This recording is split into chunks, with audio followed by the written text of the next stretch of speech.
Can you hear me? Can you hear All me? right, what are you thinking? Can you hear me, man? I can hear you. I wonder if they can hear me. Hope the viewers can hear us too. I've got it pulled up on my other laptop over here, and I'm just trying to make sure that we're squared away, but I think that the stream's a little bit behind. Oh my god, it is, yeah. Let's see. Let me Let's reload see. it. Hold it up a second.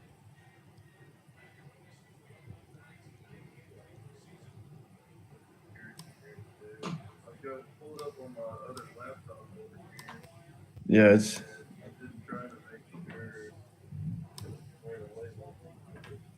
Hold up a second. Oh, shit.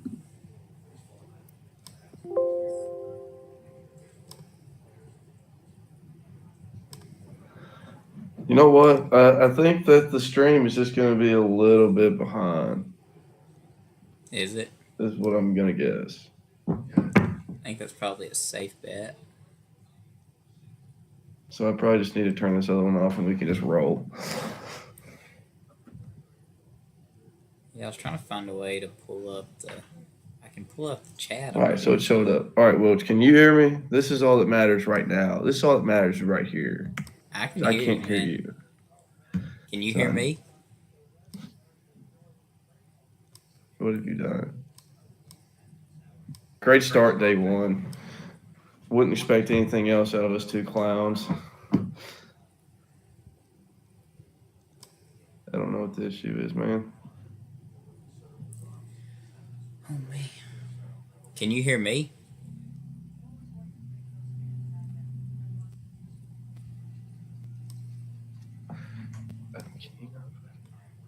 Let's see. Let's see.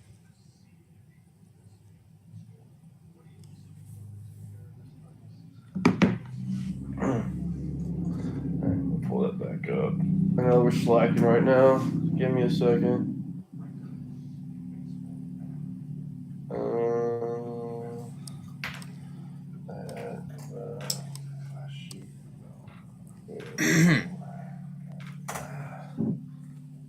Cool. Wow.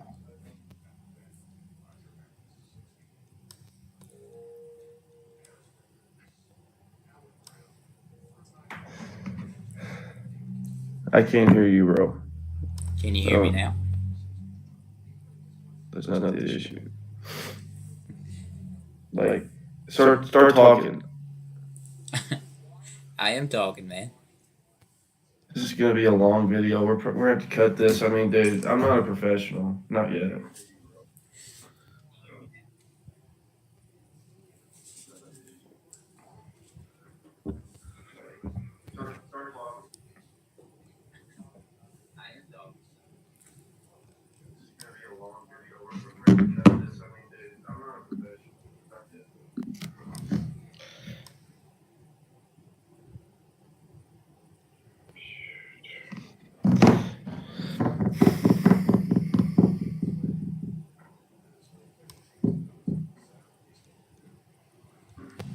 Check your phone.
Try again, man.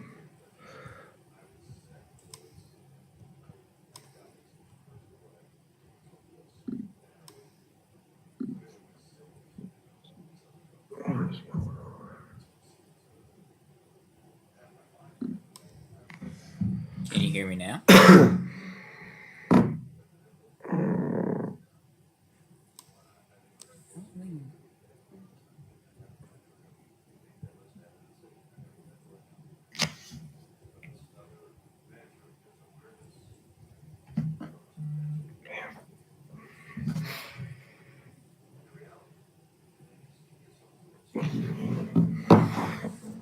All right, hold up. Let me see what I can do. Jeez.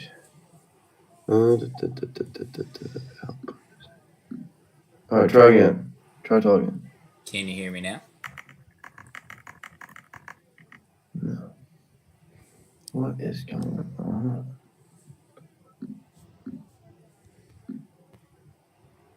This is just dumb.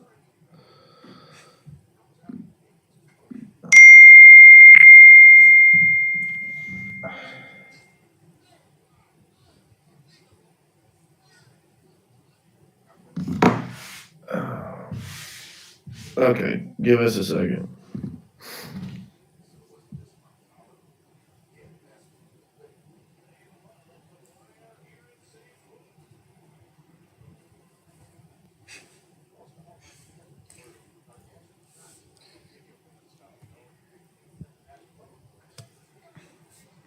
I realize this.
switching computers right now.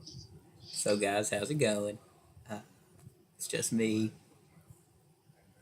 Pat quit. He retired early. Uh, I made my money.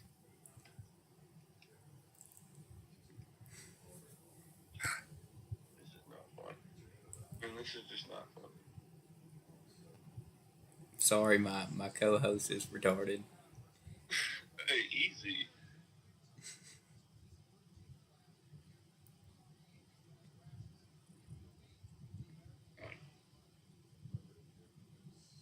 Make sure my speakers.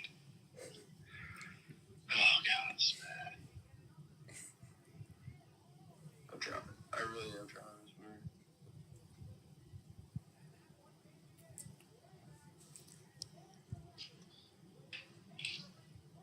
Oh. No, Hobbs, I would not. She's too manly for me. I'm more of a Nika Mule guy myself. Always hold a place in this heart.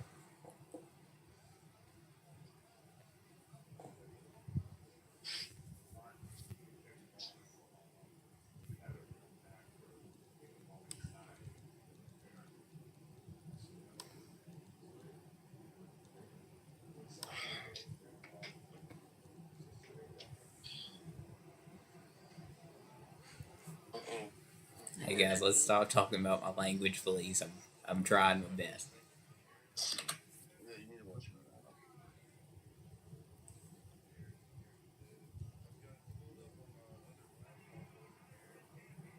Alright, see, hop back on.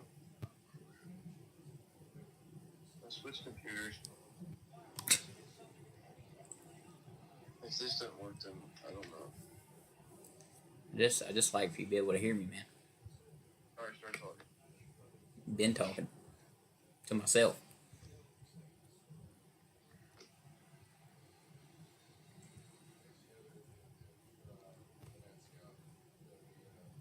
Worst comes to worst, we can talk over the phone. I guess they can hear both of us.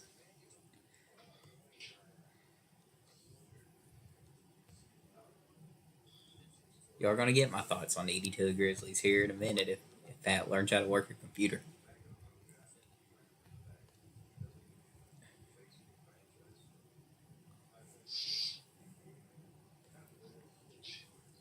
Alright, try again. Get it. That's it.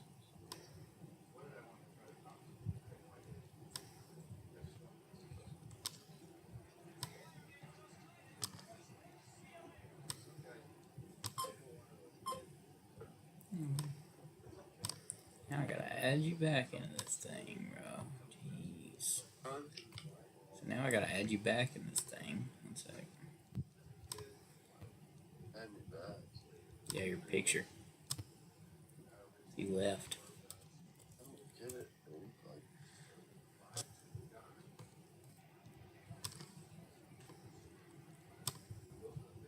I'm gonna take up the whole screen.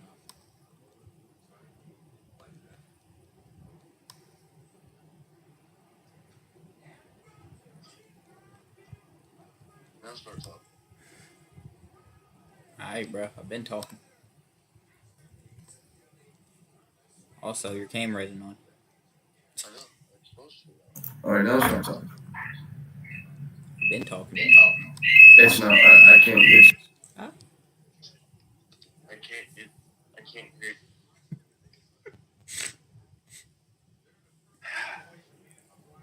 You'll get it when. I can try to do it on the phone. We can talk on the phone, man. They can hear both of us. I mean, I can try to pull up the thing. Got that noise. I don't know why you're on. Alright. I'm leaving again. Oh my god. Alright, I'm laying at the phone. Well, guys, it's my show now. We're renaming it to the Jacob Wilk Show. 23 minutes in, we've talked about nothing.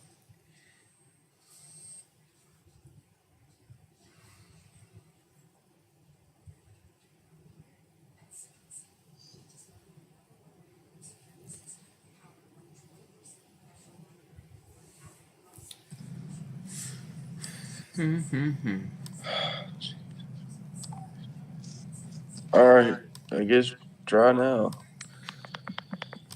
Gotta add you back again, man. Stop leaving. They want to see your beautiful face, man. Dude, I can't hear you still. Son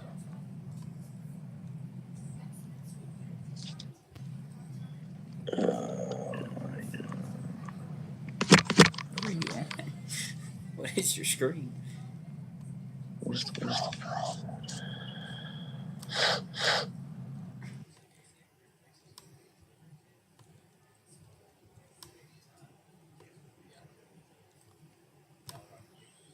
Dude left again.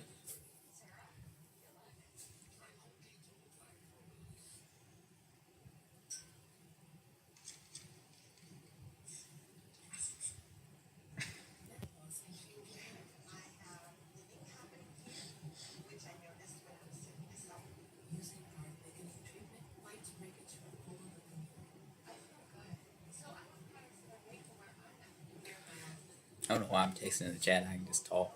You don't hear me. So can Pat. He's just stupid. Kind of weird talking by yourself.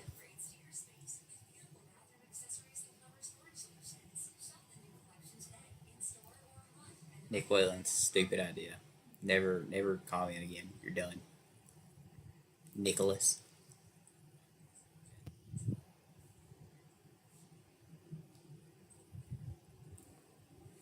Put my phone up right here. I can read the chat. Go.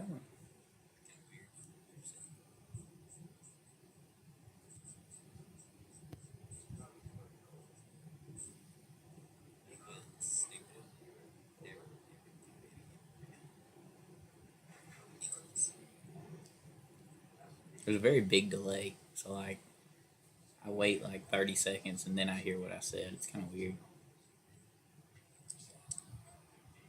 Anybody got any ideas?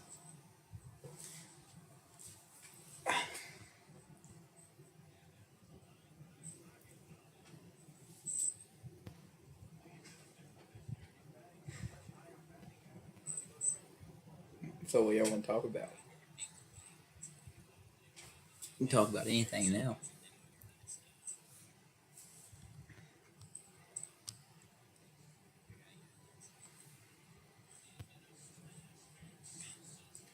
My dream co-host. It's good. It's a good question, Hobbs. I'd probably say Sarah Hobbs. Probably be the top of my list.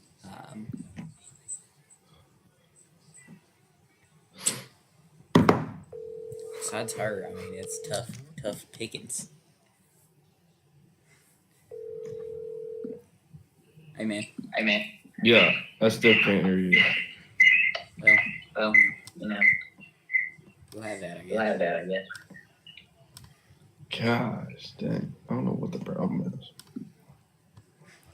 I don't know what you did. 20 minutes. I mean, there's nothing. God. Oh, what's that sound, dude?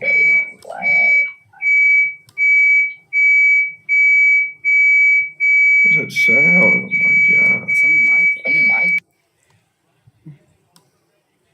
I thought to break my eardrum. Alright, I'm adding you so they can see your little cute face, man.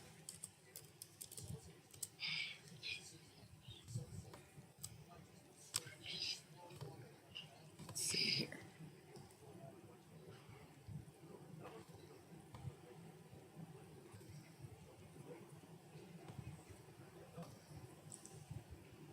Well, I guess if they can hear us both at the same time, then we can just roll on over the phone. For now, can we get this crap figured out? I want to turn your camera on. That probably help. Just the camera? Not it. I mean, the mic would help too.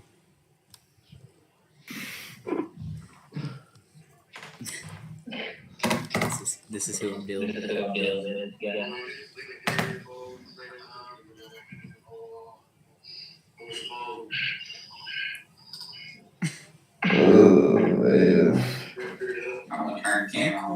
What do you say? Oh, what is that noise?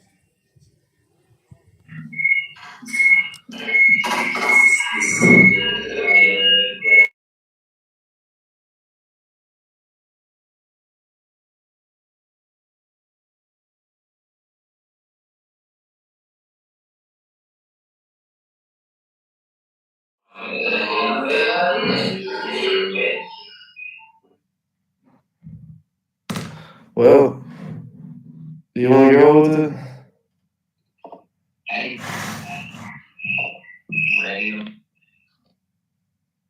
Well, let me go get my AirPods so I can do that.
Hold up.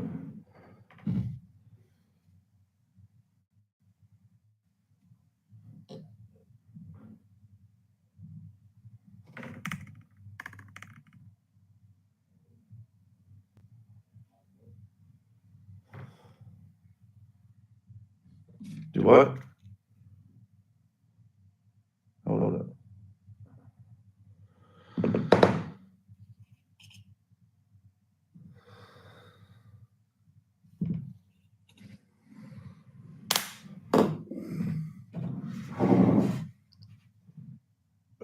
All right. This is how we're gonna do it, huh? Yeah, I got you. All right.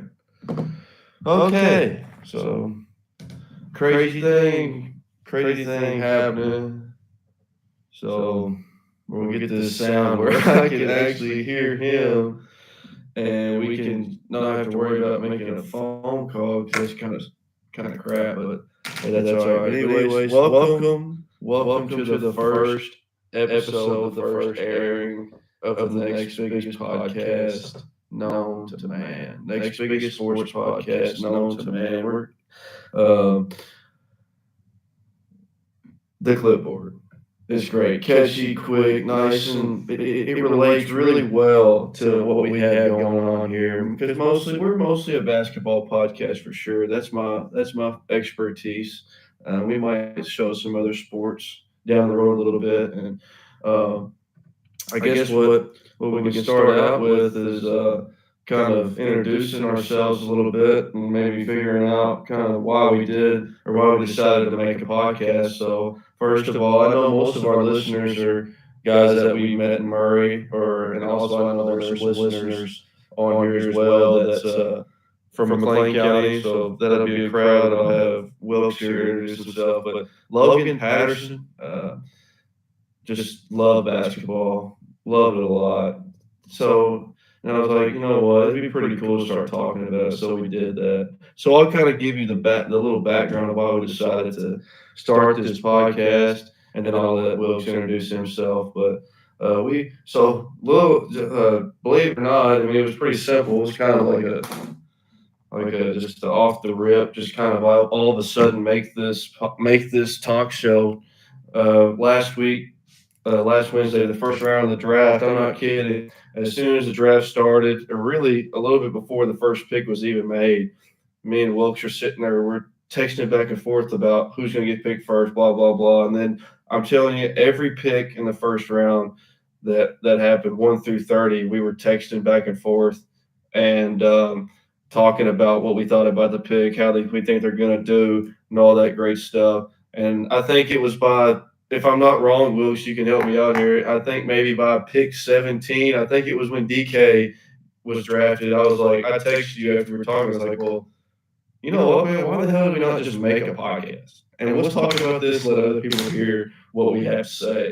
Because I think it'd be great. You're gonna learn pretty quick as the time goes on that my content that I have is pretty reliable. It's pretty good takes. And then Wilkes, on the other hand, he's got great takes. He's got good reliable sources. I mean, he has good takes, but you're gonna pick up pretty quick. I had to deal with it for 4 years at college, and he's got some really obscene and ridiculous takes, but they're funny, and I think that's what's gonna help make this show a little bit more. So, anyways, I'll turn it over to Will so he can kind of let him ramble on and talk about. For you people that don't know him, get ready for this hick from Tennessee. Is all I'm gonna tell you.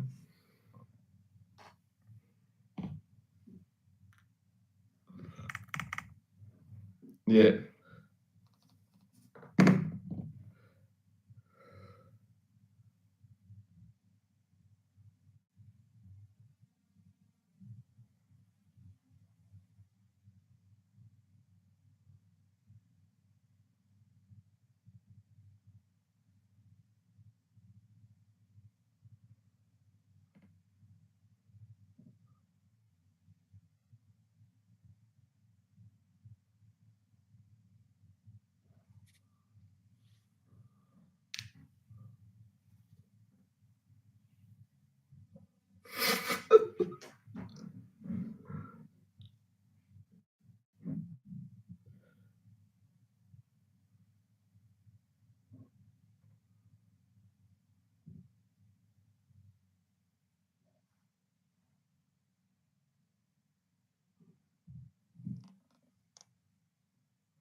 Oh, I appreciate that. I know that there's a lot of wisdom coming from this end of the camera. We can both agree on that. But turns out I was so muted pretty by much, accident.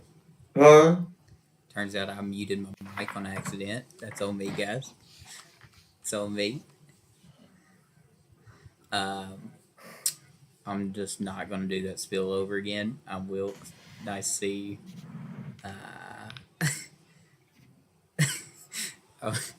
I love reading your chats right now. It's going well. I'm just ready to debate Pat in just about everything possible. Give him my betting locks. Get ready. That's all I got. I got you, man. Well, anyway, so we'll kind of roll on with that. I know we kind of held y'all off for quite a while already. We're already gonna have to very first episode, which I guess is pretty normal for pretty much anything. First episode, we're gonna have a lot of things to cut out and stuff. But anyways, here's the first one. We're just kind of gonna go over the NBA draft, like we said, kind of break down each team's draft picks and whatnot.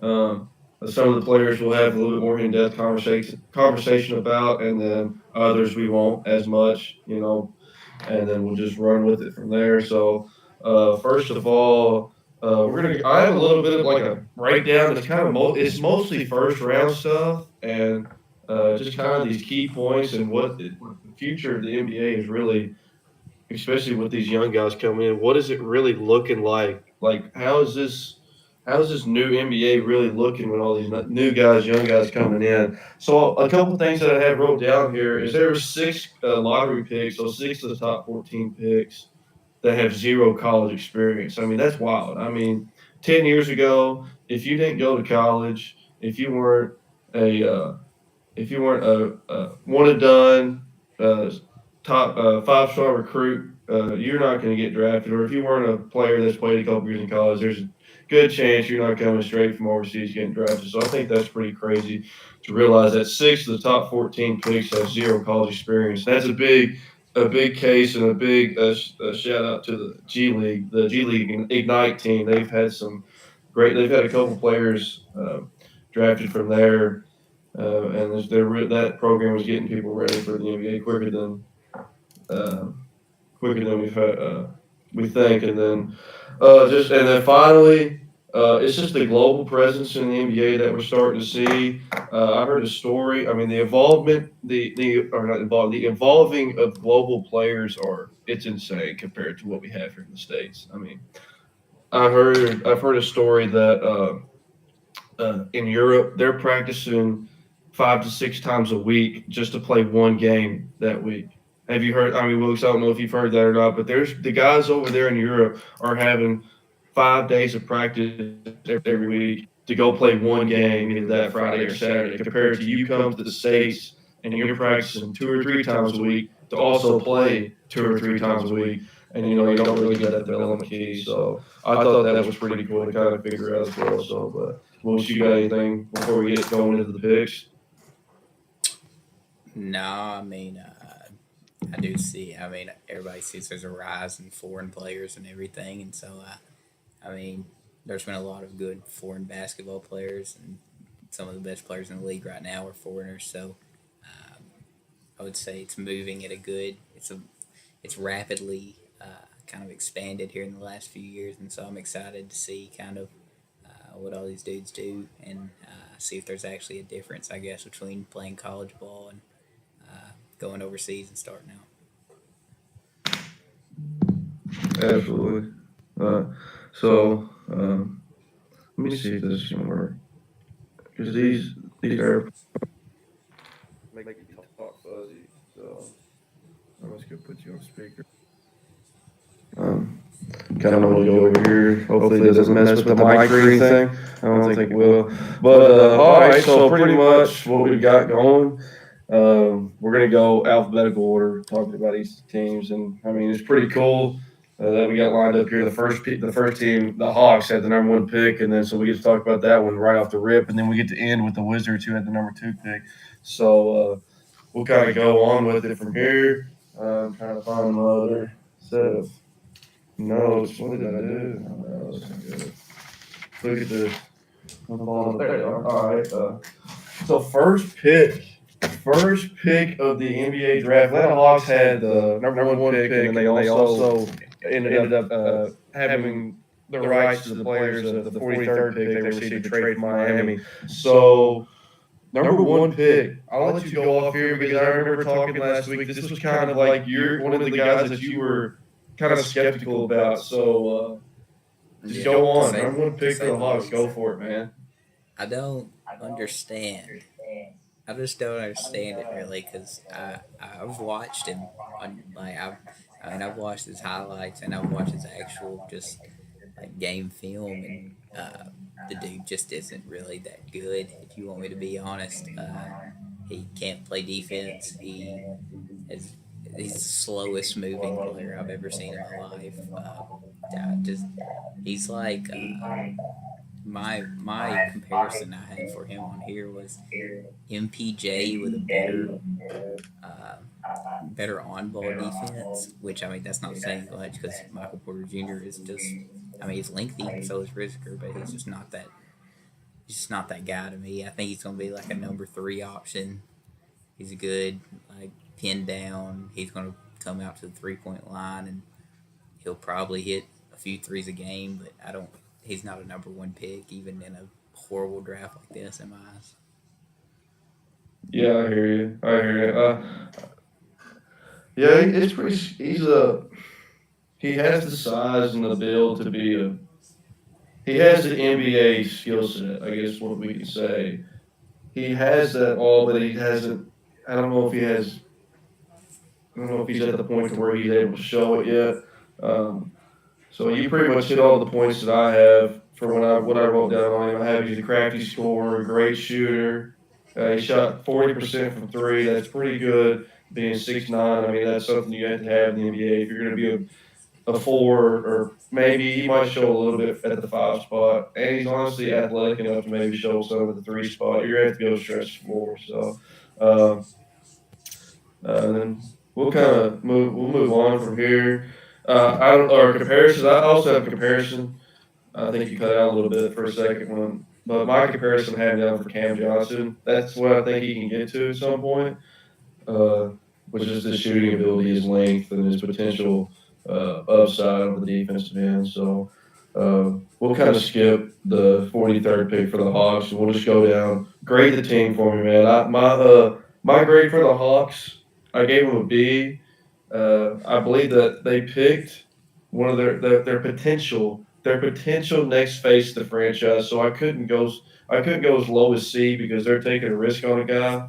It's just he needs a lot more in order to be that face of that franchise. I gave him a So B. I mean,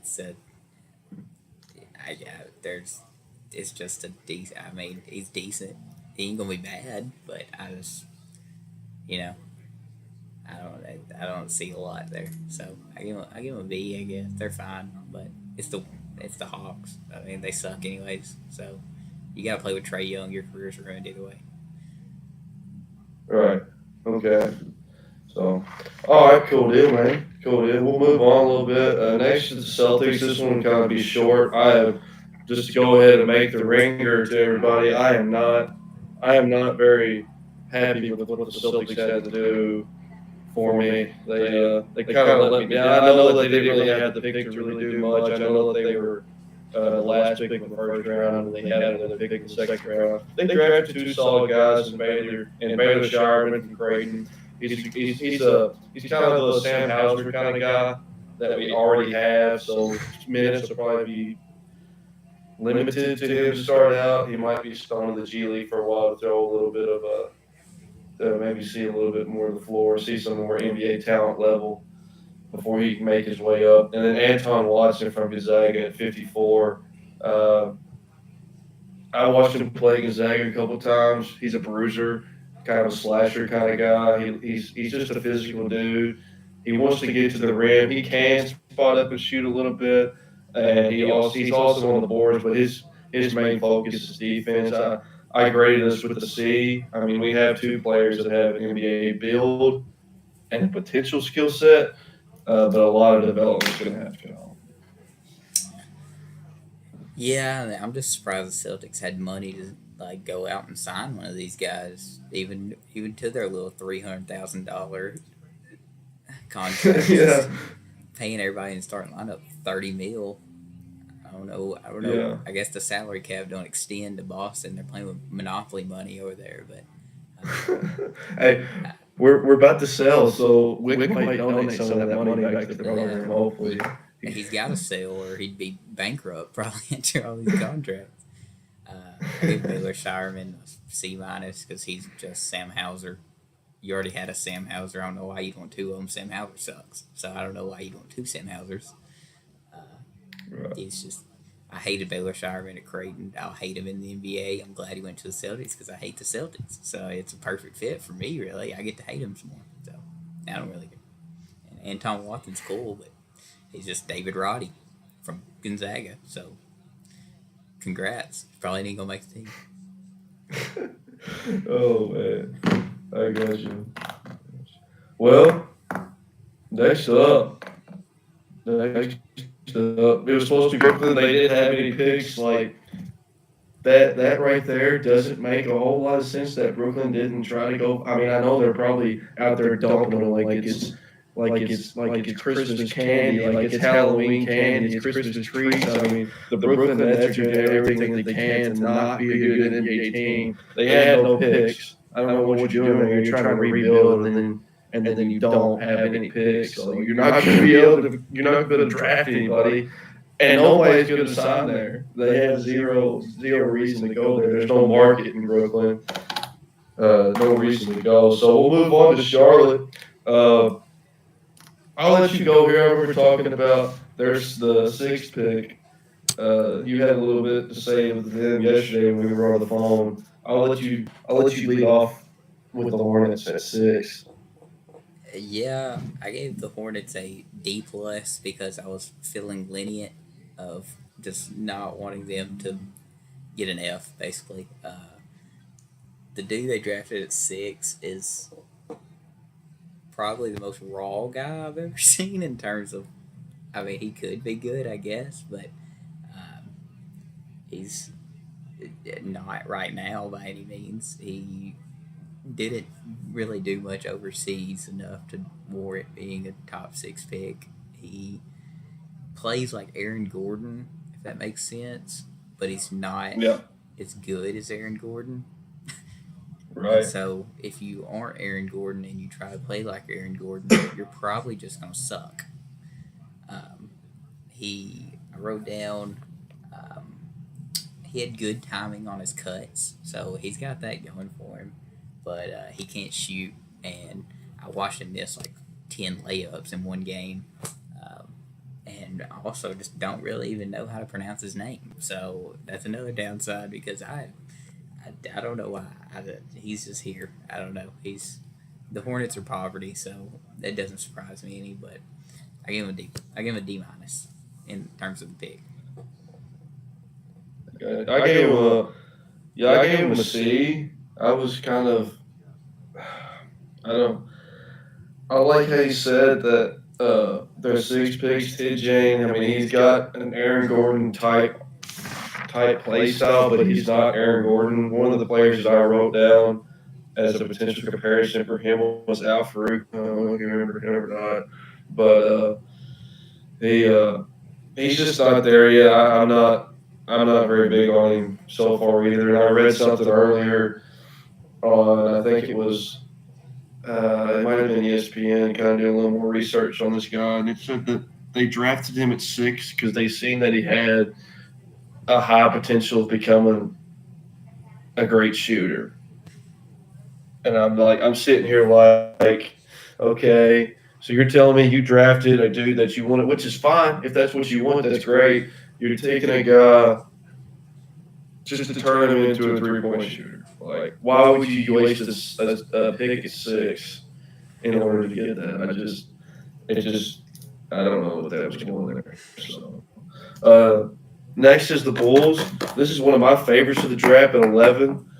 Me They too. drafted Me too. Montes Buzelis, and I like this guy a lot. I watched a little bit of film on him, and he's still a little bit raw. He's still got a lot of work to do, especially um, making his jump shot more consistent because it's not consistent yet. But he knows how to get it off. Like he's got a nice step back. He can catch and shoot from the three.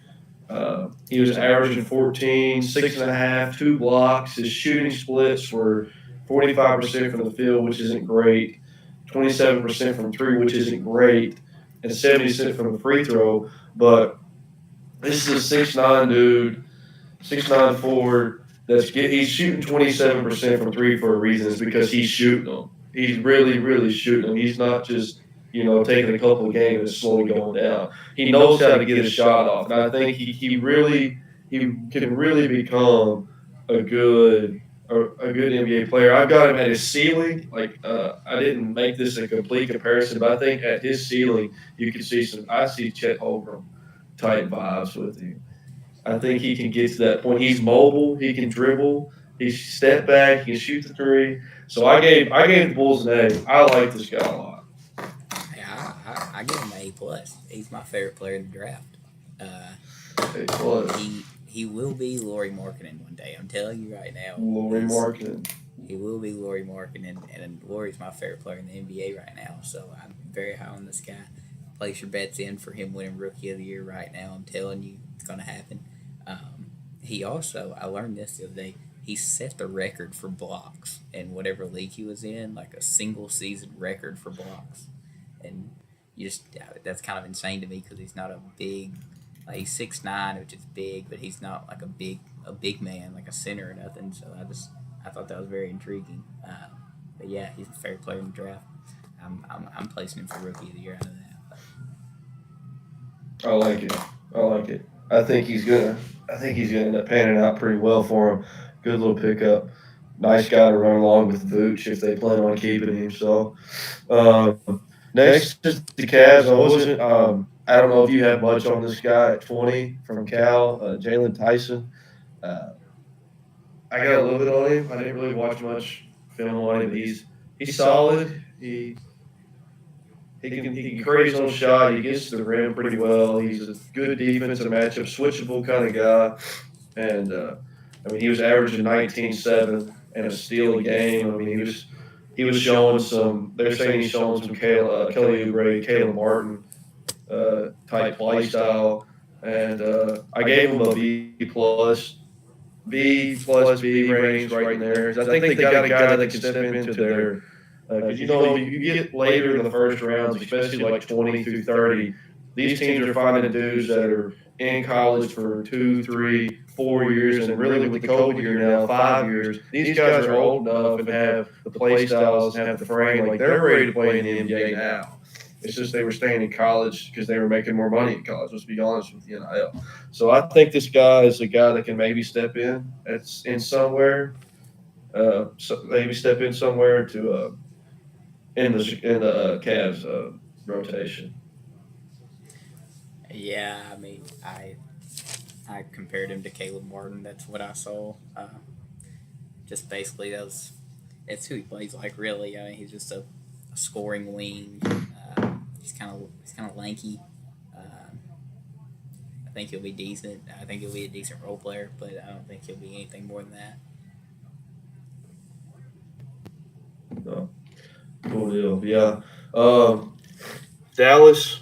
I don't. I mean, I gave them a C. They had one pick. They had the 51st pick. I think they had other ones, or they had one and then they traded it around and whatnot. They didn't have anything in the first round. They had a pick in the back end of the second round. 51, they got Melvin Aginsa. Uh, he's a bigger guy. He kind of fits there. He's just a big guy. He's going to be a screener. He's going to fit their play style, but I don't think he's going to be playing off the rip. You're not going to see him out there playing for Dallas this year, probably not next year. So I gave him a C. He's going to be a screener if he does have any time over the next couple of years, like Lively Gafford were. I gave him I had the weirdest player comp I think ever in history for a man, but this dude's a good shooter. Like he's like a he was like a 40% 3-point shooter for some reason, and so I compared him to Joe Harris if he had dreads, and I don't know if he'll ever be Joe Harris with dreads, but he kind of plays like him. So You guys should. But all right, not Dallas, Denver. The Nuggets got somebody that I think the Nuggets got somebody that might surprise some people. Um, and with Deron Holmes from Dayton, I watched him a couple games this season for Dayton. I mean, he's not undersized, but he's not a 7 footer. He's about 6'9", and he's gonna play the five position. I mean, he's gonna have to unless he can start consistently knocking down a jump shot. But I think this is the guy that's probably gonna see minutes this year, depending upon who they find to back up Jokic. Uh, his shooting has improved over his college career. He's good in the pick and roll. He averaged 20. He averaged 20 points, 8 rebounds. I mean, I have him compared to like a Hartenstein type of guy coming off the bench as a backup center, and giving Jokic a breather, maybe coming in and making a difference on the defensive end. So I gave the Denver Nuggets a B, drafted him. I think it's somebody that can make an impact pretty early, especially once he gets to the gym and starts working with the team. I gave him a C. I liked him in college, but I don't think he's going to be, the next Jokic or anything. It's good he gets to learn under him, but I comped him to Jahlil Okafor. I thought the kind of the post work and the offensive scoring from the post was kind of was just kind of crafty whenever I saw him, watched him play. So yeah, I think he's going to be all right as a backup big man. Nothing to write home about.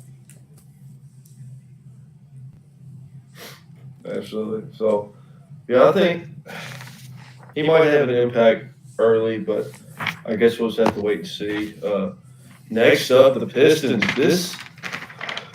The Pistons at 5, picking Ron Holland from the G League Ignite team.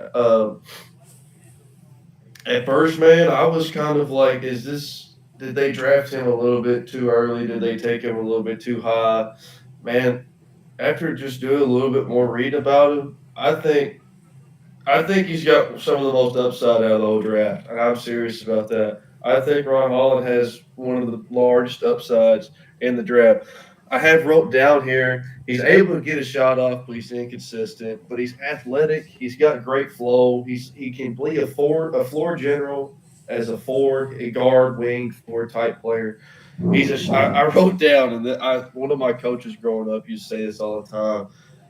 You could be a shot taker, but you're not always a shot maker just because you're a shot taker. So, and that's what Ron Holland is right now. He's a shot taker right now. He's not a shot maker, but that's the development stages coming on. And I think Ron Holland has some of the most upside.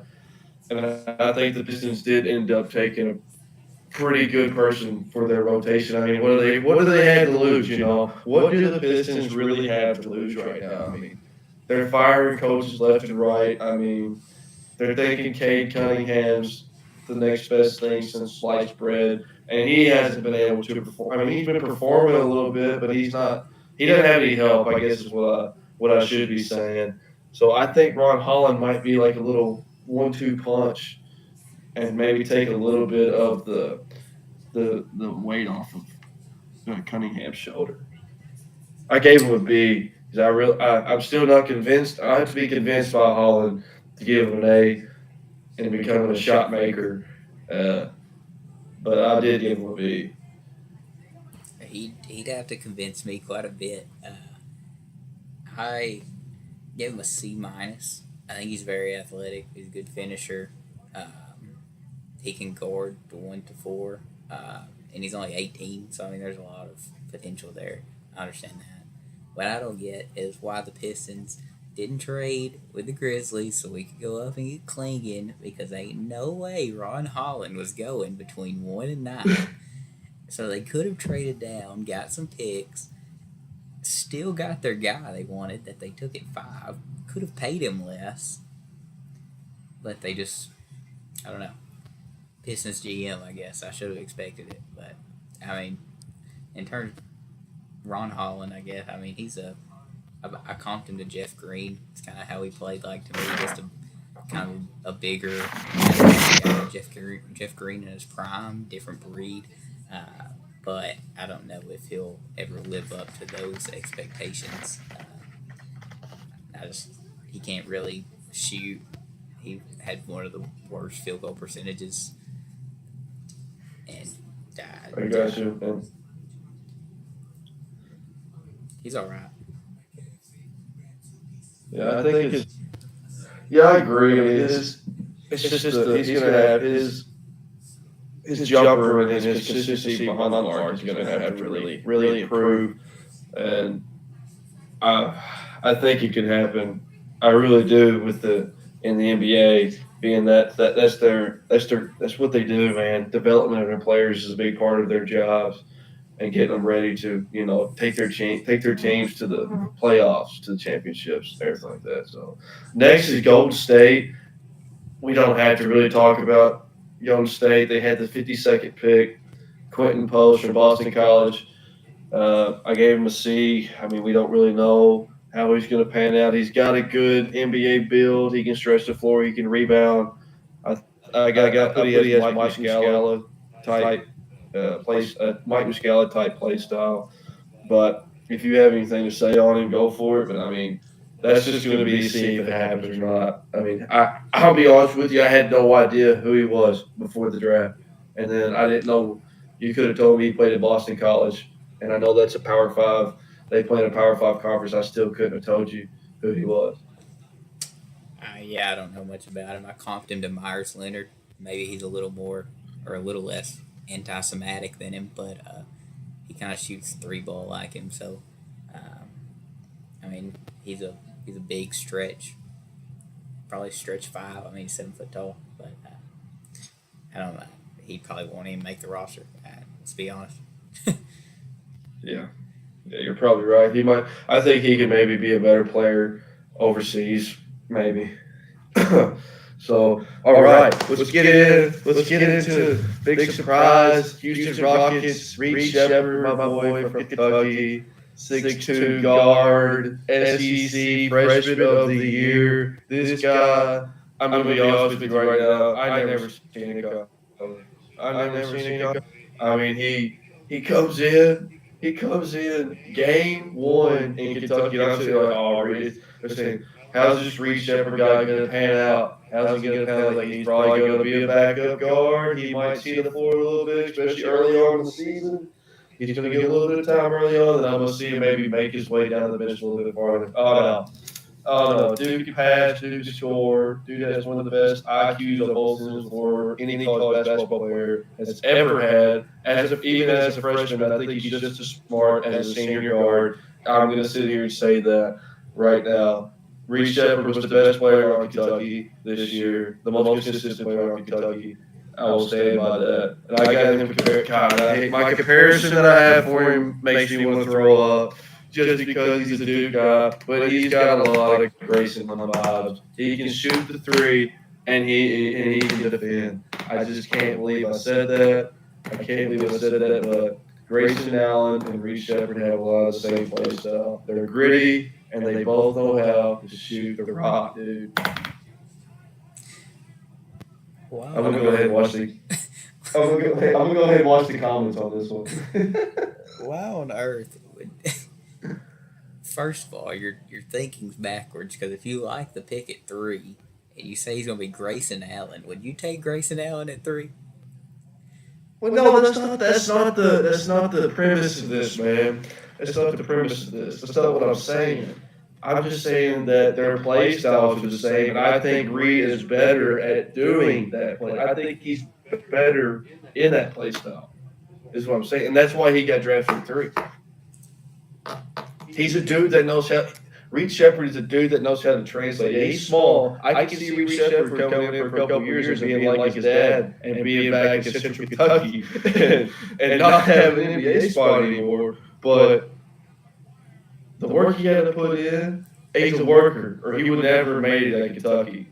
So, and I think that work is going to make, I think they could take him to the next level. But like I said, I could see him being shipped back to Kentucky pretty quick with his parents. But I like him. I think the Rockets got a good player. I don't know why you would draft a 6'2" little white man with the 3rd overall pick. I'm not biased. You know, I'll never give a biased take in my life. You know, I never have and I never will. And I think he's going to be good. I got him comped to Derek White. Okay. You know, even now, I mean, if you're asking me, Derek White's a good player. He's a good player. Would I take him at 3? I don't know. I mean, maybe. I definitely wouldn't take. Would you take Derek? Would you take Derek 3 now at 3? Knowing who Derek White is right now, would I draft him at 3 in the NBA draft? Yes.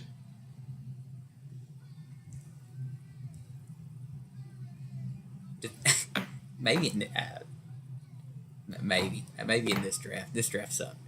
But still, Derek White, Reed Shepherd's ceiling is Derek White. He was the. I can agree. I like that. I can agree with that.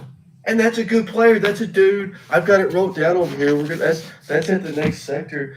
Derek White's a dude that's making. He just got a contract extension.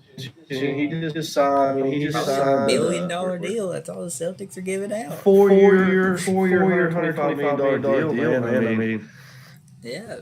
Oh, man. Celtics probably get Xavier Tillman here and $40 million here in a few days. Just they got easy.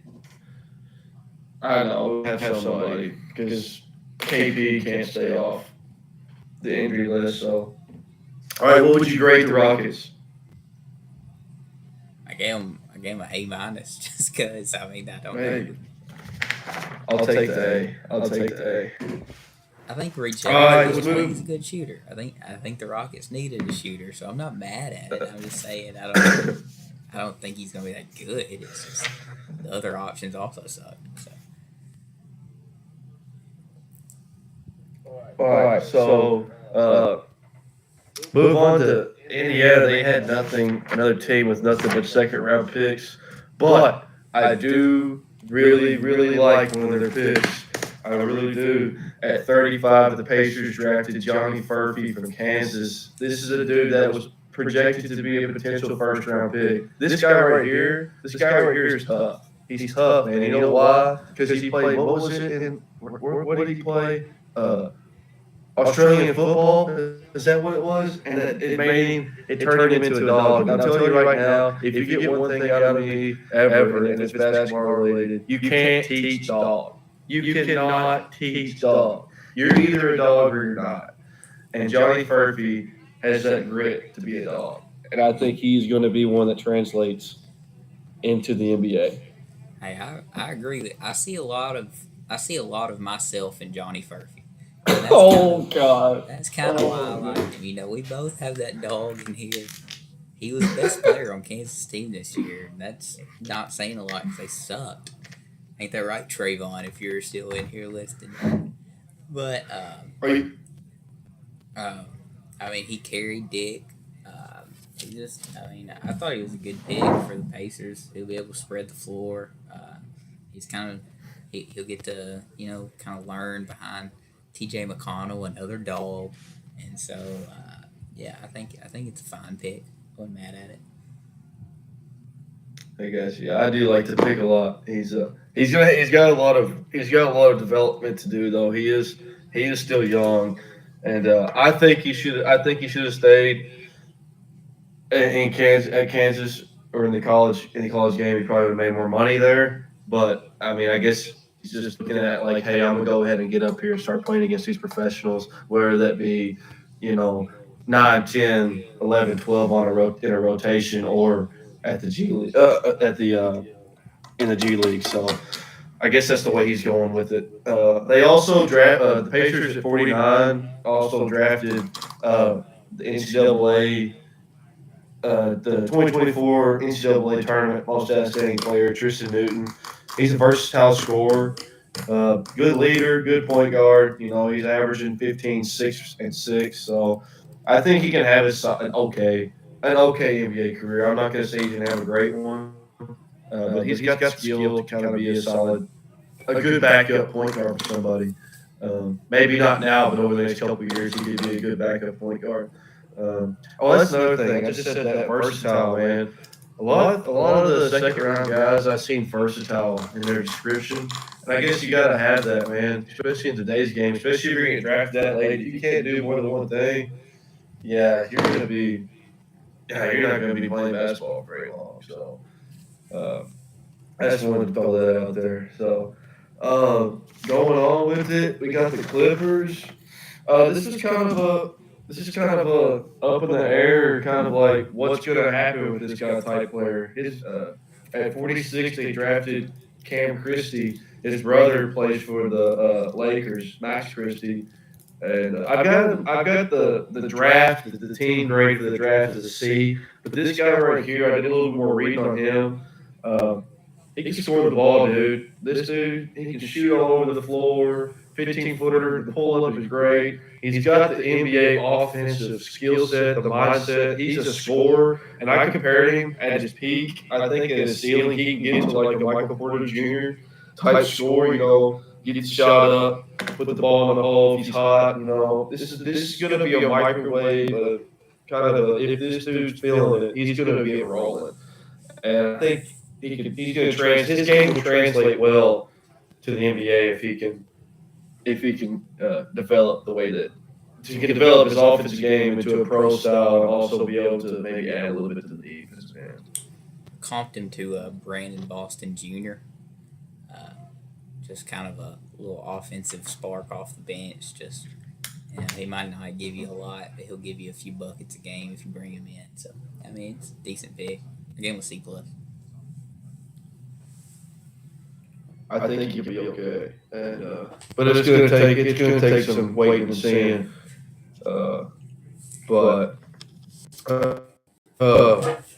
Yeah, I'm looking at the comments over here, and I see Walter Steele said, did the left guy just compare any draft pick Jake Wilson? Yeah, I was going to say something about that. The Johnny Furphy pick. You comparing yourself, you're pretty much the same person that you're a dog. You're comparing his 1 year in Kansas. You can compare that with what, playing tennis at Huntington High School, and let's just let the crowd know. Let's let the crowd know you were what, area champion, or what was it? State I champ? was, I What was, was it? I was a state, competitor, regional champion. He was okay. He was a regional champion, state competitor. But let's ask this question: who'd you play against? You played against your own teammates, right? I played a bunch of different teams on the way to the regional championship, in which I played the second best doubles team on our school, because that's just, I mean, I led the team. I had that dog in me, so they had the dog in them. I trained them to be the best they could be. And you know what, Pat? I was proud of them. We beat them, but I was proud of them. Oh my god. Well, maybe you should pursue a coaching career and start coaching tennis. That'd I be was actually great. thinking about taking your spot. Taking my spot. Yeah. Oh man. Oh man, but I just had to bring that up. I thought that's funny. I had the comments put over here, Walter's over here. Yeah, Walter texted me separately and he said, why aren't you answering questions in the chat? I'm just too busy. I'm going on. All right, let's go on to the Lakers, man. This is one of my favorite drafts. Just for the 17th pick. I will say it now. Uh, they picked Dalton Kennett at 17. Played for Tennessee. I would never say this last year during college season, but I will say it now. This dude is a dog. This dude is going to translate. This dude is not. It's not if or can he translate to the pro level. He is going to translate to the pro level. Right now, I have a good comparison with him. He's Austin Reeves, but better. He fits right. He's a dynamic scorer. He can score on anywhere on the floor. He has unlimited range. He's going to go up and dunk on somebody. He can bounce like that. He averaged, I think he shot, I don't know how many threes he shot a game, but he made 2.6 threes per game. He made 2.6 threes per game. And I know he had 40 on Kentucky. This dude right here, if he can add a defensive arsenal to his game, he's going to be scary. Really scary. I know you're a Tennessee fan, so I'll let you start talking about him, and then we'll finish up the Lakers. Yeah, there was a time last year, probably around February, and I would go to bed, and I'd open up my Bible, and I'd sit there, I'd flip pages, and after I got done reading, I'd sit there and I'd start praying, and I'd say, "Dear Dalton Connect, thank you for all that you do for me." And he answered. He answered every prayer I had. I mean, he's the best thing to ever come through Tennessee basketball. I wish him nothing but the best. I'm gonna buy a Lakers jersey. I don't even like the Lakers really like that, but I'm gonna rep DK, and I think they got a top. I said I'm not biased. I think he's gonna be like a top 5, top 6 player in the draft. I don't think he's gonna be the best, but I got his player comp to like Terrence Ross, DeMar DeRozan, kind of somewhere in that range. But yeah, I mean, it was probably my second favorite pick, or it was my favorite pick of the draft.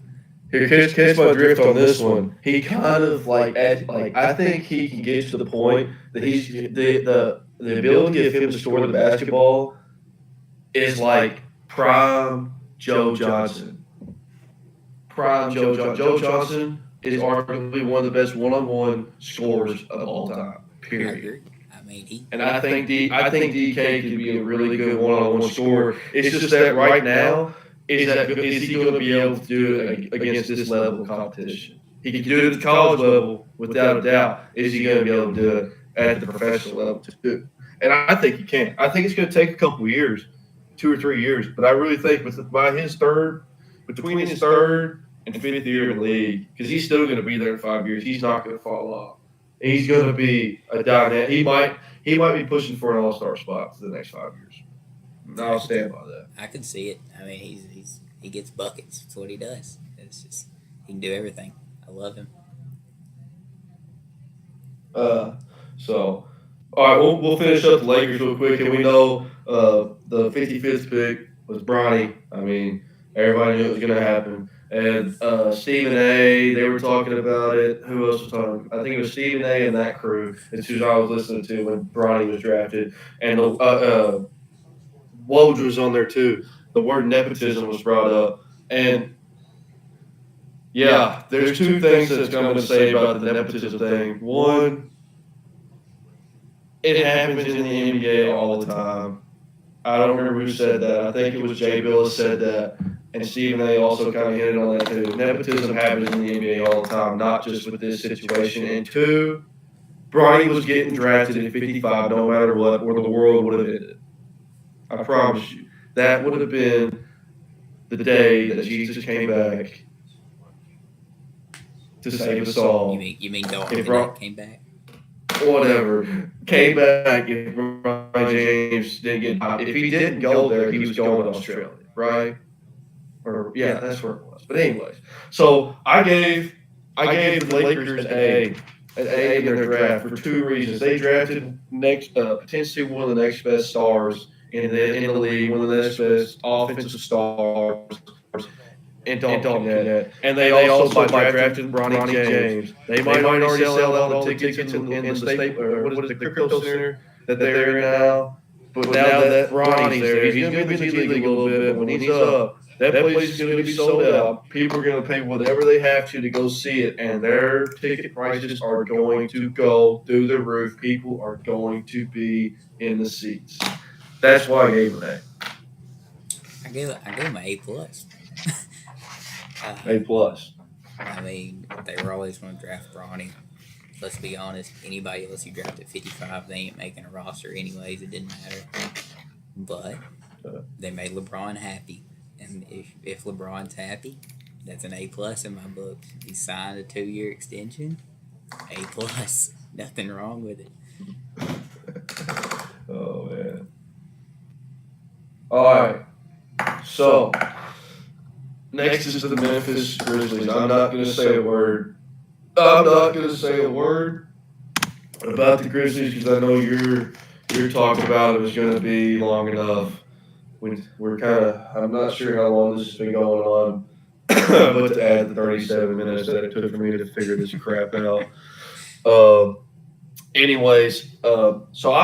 you're the Grizzlies fan, go ahead. I'll just tell you right now, I gave them a B minus.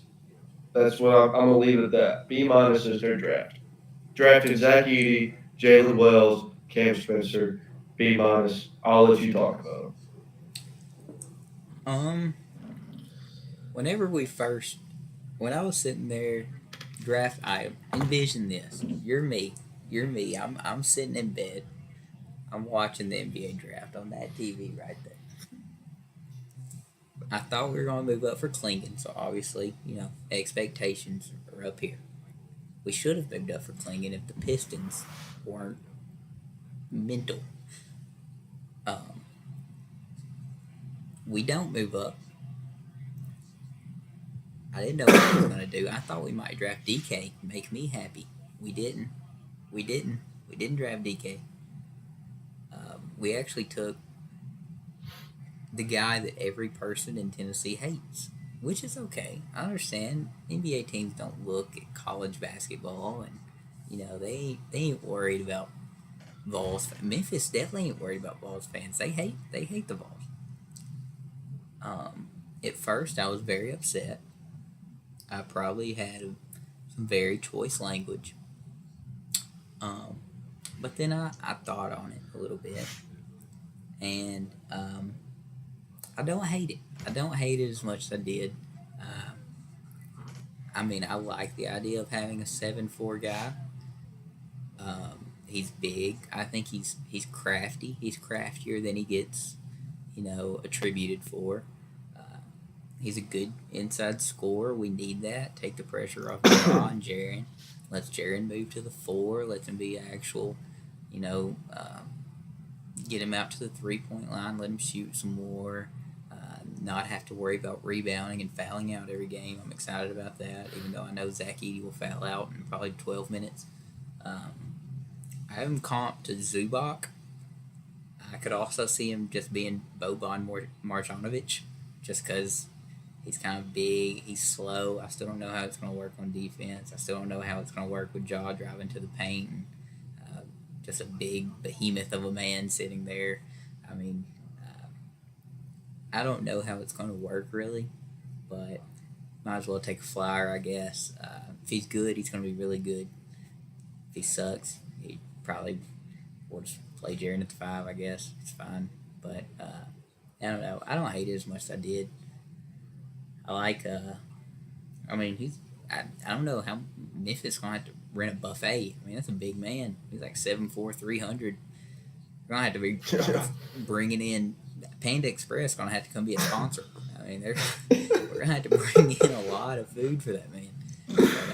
But, yeah, I mean, I'm excited. I'm excited for it still. I wish we had Klingon, obviously, but it's fine. Yeah, and I guess the only thing that I'll add to that is Zach Edey, his play style is a little bit. It doesn't really. It doesn't really fit that well with how Memphis wants to play. Memphis kind of wants to space the floor that they make Jackson. Maybe he's got to be able to knock down shots to be able to have playing time. But they had Steven Adams. I mean, the Grizzlies had Steven Adams for a while. He's kind of like an 80 player. He's not going to be able to stretch the floor. He's going to want to be inside. He's going to set ball screens. So it might be able to translate a little bit more than you think. But it's either good to work or it's not. I think right now, team style, Zach Edey would be a great fit for Dallas just because he'd be a great screener for Luka and be a great screener for Kyrie. But I think it might end up working out okay. Next is the Miami Heat. They had 15 and 44. I gave them a B. They got the Ware guy from Indiana. He's big. He's long. He's like a Derek Lively. He's also got him compared to a Miles Turner. Because I mean, this player. Because I mean, he stepped out and knocked a 3-point shot down at 43% this year. So he's kind of got Miles Turner type vibes for me. And he's really good at protecting the rim, block shots, rebound. And I'm telling you right now, this Larson guy that they picked at 44 is a lot better than I think he's got an NBA skill set. I really do. He's got a strong frame. He's got a strong frame. He's on all three levels. I mean, he averaged 13 points, 4 assists, shot 52% shot 52%, 43%, and shot 43% for Arizona this year. And I mean, he's going to have to figure it out. He's going to have to figure it out. He's going to fit in to the NBA. I've got him compared to Jaime Hawkins right now. They have a play style. They're kind of bigger guards. They're kind of bigger guards. Bigger Jaime might be more of a wing. Forward player. This Larson guy, translate an NBA player, a really good person, a really good person, coming off the near future for a team in the near future as well. I think I kind of like Larson more than I did. I mean, I think Khalil is kind of like a Derek Lively type player. I think he'll kind of have that kind of impact on the Heat. I like it.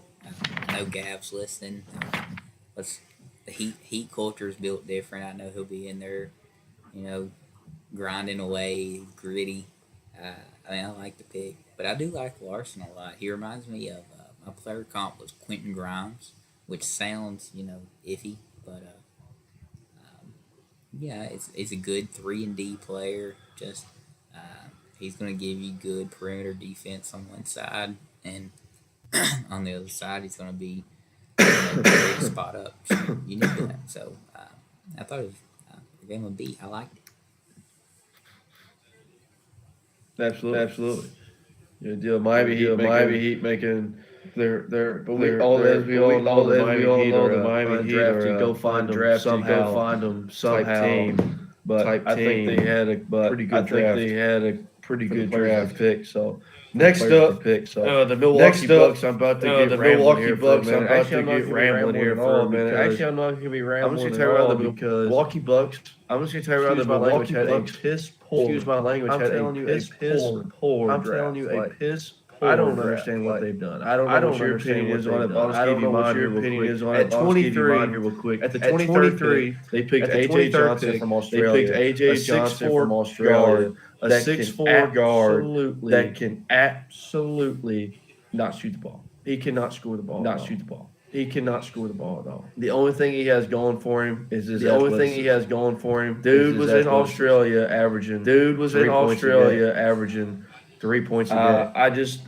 I believe the Bucks really wasted a pick, and really wasted. I don't think they got. I don't think they're gonna get. And I could be wrong. I hope AJ Johnson proves me wrong. And I could be wrong. I hope AJ Johnson proves me wrong. I'm sure he'll never see what I just said. And I'm sure he'll never see what I just said. I think, and I'm the Bucks grade. I think, and I'm the Bucks grade. Their draft grade, the lowest grade of all. I wasn't gonna be rude enough and give them an F. I wasn't gonna be rude enough and give them an F. I gave them a D because I'm just gonna be honest with you. I gave them a D because I'm just gonna be honest with you. That was they had a I don't know how they drafted him.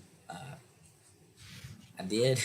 My player comp was he is an untalented Jalen Green, which he just runs, attacks the rim, and usually misses. So I mean, it was a reach, but maybe they saw something in Giannis, and look at Giannis now. So maybe they know what they're doing out there in Milwaukee. Could be true, man. I'm not convinced yet. So enough with the Bucks. Let's go to the electric city. The place that I'm telling you right now. That place is going to be bumping. Place is going to be bumping. Minnesota. Up north. Minnesota. Oh, Minnesota. Dude, I don't even know what to say right now. Dude, I don't even know what to say. Drafted Rob Dillingham to go along. He's going to come off the bench to start out. He's going to learn from Mike Conley in about 3 years or so. Mike Conley retired, then Rob Dillingham. So Mike Conley's retired, then Rob Dillingham's going to slide right in there. Him and Anthony Edwards. How athletic, how much scoring, and then to add how much scoring, and then to take Terrence Shannon, one of the most dynamic scorers in the college, past year. College flat out college game this past year, along with Rob, flat out scoring. And you add that along with Rob, both of their athleticism. And you add that and both of their athleticism. Anthony Edwards. And then you also have Cat who can score the ball, and then you also have Cat who's a great defender. Naj Reid, if they're able to get him back. Naj Reid, if they're able to get him back. I don't remember if they signed Naj Reid back. I think Timberwolves are going to average. I think over 120 points a game. Over 120 points a game. Maybe not this year, but with the next couple years. Maybe not this year, Rob and Terrence. Couple years when finally get a Rob and Terrence. For the NBA game, was they're going to translate quick. For the NBA game, was they're going to translate quick. They're going to be able to score the ball. This is going to be fun to go watch. They're going to be able to score the ball. This is going to be fun to go watch them. I gave them a. I believe I gave them a. I gave them a. I believe I gave them absolutely. Yeah, absolutely gave. Had a absolutely gave the Timberwolves an A. Had a 2 picks at with their 2 picks at 27. 8. Yeah. I mean, I gave them an A plus. It was my favorite draft. My favorite draft of any team. They came in with 0 picks, ended up with Rob Dillingham, who in my eyes is going to be 6th man of the year at some point in his career, and Terrence Shannon, who even at 27, I thought he was, I thought he fell a lot. I have him comp to a rookie year Ant, just kind of the way they play, same athleticism, slashing, going in, and if he learns how to shoot, then I think he could be a problem. I mean, I think they did very well for themselves. So Timberwolves are. They're also a team that's going to. They're also especially once they really start playing. Especially once they really start playing. Like I said, Rob and Terrence get more experience. Like I said, people are going to want to go watch them. People are going to want to go watch them. They're going to start selling tickets like it's nothing. So yeah, the T-Wolves. Great draft. Yeah, T-Wolves. Great draft. Props. Next up, we have. yeah, we got the Pels. Yeah. No, am I wrong? Pelicans. I flipped the page over. My bad. Pelicans. They had pick 21. They had pick 47. I ended up giving them a B for their draft class. I ended up giving them a B for their draft class. Their draft pick is just going to be the guys that they picked. I think they can. From these guys that they picked, I think Nisi from Baylor. You've got athletic rim runner, pick and roll kind of guy. Athletic rim runner, pick and roll kind of guy. The only problem with him there is that the only problem with him there is that that's going to be a lot of same time with Zion. That's going to be a lot of stuff clogging up the lane. two big bodies kind of blocking up the lane. I know Zion's kind of more of a hit, the ability to go off dribble and get to the rim, the ability to go dribble and get to the rim. Then again, but Zion's a guy that's going to want to probably put somebody on his back. That's going to want to probably put somebody on his back, try to get a bucket back him into the paint. He's trying to get a bucket standing out on the perimeter. It's kind of like lost weight standing out on the perimeter. I have him weight up there, but I have him being pretty solid. I think he could. I have him being a pretty solid. Antonio Reeves, he can score like Antonio Reeves. He can score like he can score like a professional. It's just is he good? I think he can. He can score. I think he can. He can score. He can't play a league defense. I've seen it. He can't play a league defense. However many games I've seen it this year. However many games this year, it was.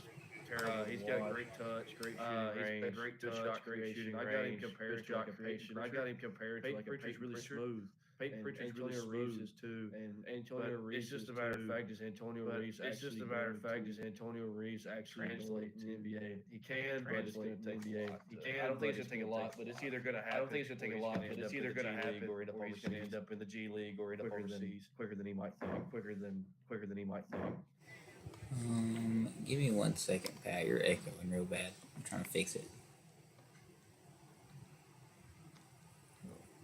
Am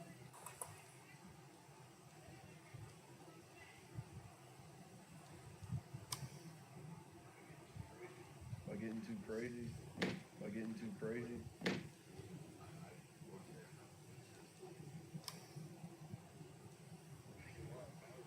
think a lot of finally was able to start hearing you. I think a lot of even the phone was kind of hearing you. Even the phone was kind of fuzzy. I don't know if you're like, moved your phone closer to you. Yeah, it might just be your internet. Hold up 1 sec. Let me try to fix something around. Oh,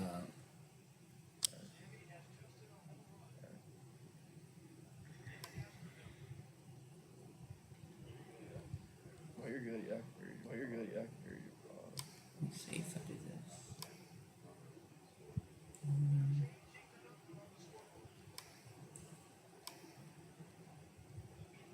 30 subscribers. We're almost there.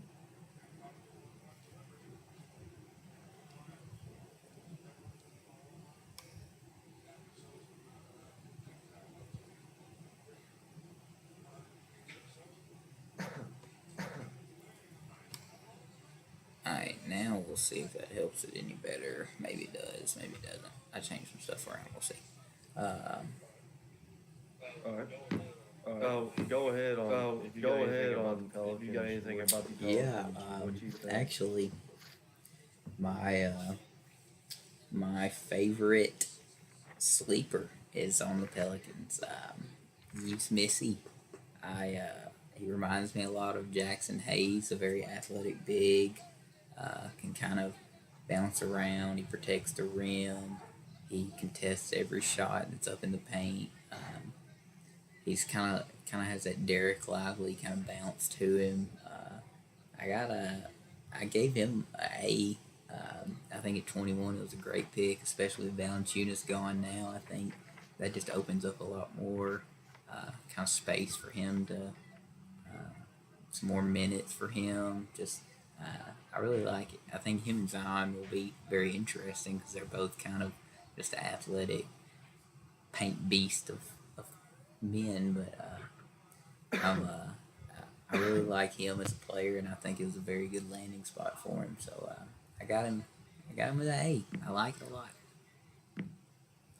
I don't really got much in on old Antonio Reeves. I don't even know how he made the draft really, but I guess glad he's here. I guess. Cool deal. Cool deal. We got the Knicks going on next. We got the Knicks going on next. They had something about that. They had 25, 34. They had 25, 34, 56, and 58. It just seems like. Who is it between the Knicks? Who is it between the Knicks and the Thunder? This later when we go. I might repeat this later. The Knicks are always trying to trade away their picks. Trade away their picks in order to go out. Somebody is their next star. Somebody is their next star. I mean, it took them forever. And they finally found Jalen Brunson. Who was it before that? Who was it Carmelo Anthony? When they tried to go Carmelo Anthony and trade all their picks. Stephen A gets they trade all their picks. Stephen A gets that they're always constantly trading their picks. That they're always constantly trading their picks. And because they try to think they're just going to.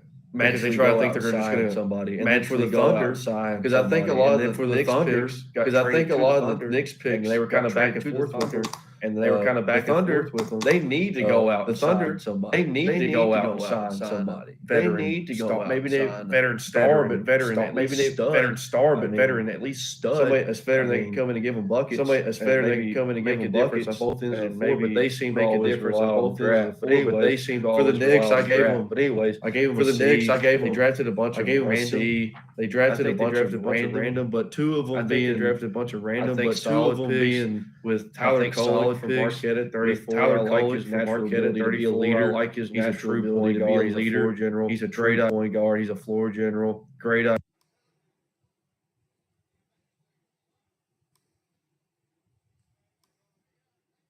Percent from three. I think he's a percent from three. Better shooting. I think TJ McConnell. Better shooting. They got a great backup. I think they got a great backup in the future. In the future, Tyler Kolek and then Kevin McCullough. And then Kevin McCullough. He's injury prone. He's injury prone. I think he could be a solid NBA guy. He's a jack of all trades. He can go score for you. He can go score for you. He can rebound, defend. He can rebound. Get some steals. He can get the pass lanes. I think he's a solid utility player. I think he's a solid utility player. Somebody come off the well. I kind of compared him to kind of a Josh Hart. I kind of compared him to kind of a Josh Hart. But I mean, with just with their the packages and the different pieces that they picked, I had to give them a C. Pieces that they picked, I had to give them a C. They picked a lot of. They went all across the board. They picked a lot of. They went all across the board. I wasn't thoroughly impressed. I wasn't thoroughly impressed or that last next draft picks tonight or that last week. I give them an A as well. Hey, I said C. Hey, I said C. For the Knicks. For the Knicks. They got. I wasn't a very big fan of the first guy they got. I thought he was all right, Kome. But you get Tyler Kolek at 34. You're gonna get a high grade from me. I think he's a Goran Dragic, Tyus Jones type player. I think he'd be a great backup point guard. They got Kevin McCullough too. At 56, you can't be too picky with who you get. But I think Kevin McCullough's a great player. I don't know if he'll do much in the NBA, but it's good. If you're gonna risk it on somebody, it's not a bad person. The guy they drafted at 25, I comped him to Harrison Barnes in what little film I watched over him. He's French, so like everybody and their mom is a French NBA player now. I don't know what happened over there that they got so popular. But, I comped him to Harrison Barnes, just kind of a spot up, kind of big forward, little athletic. When I was watching him, he had a lot of like chase downs and putbacks and stuff like that. And so he's also one of the youngest guys drafted in the whole draft. I think he's just a little bit older than Ron Holland, but I like it. He ain't bad.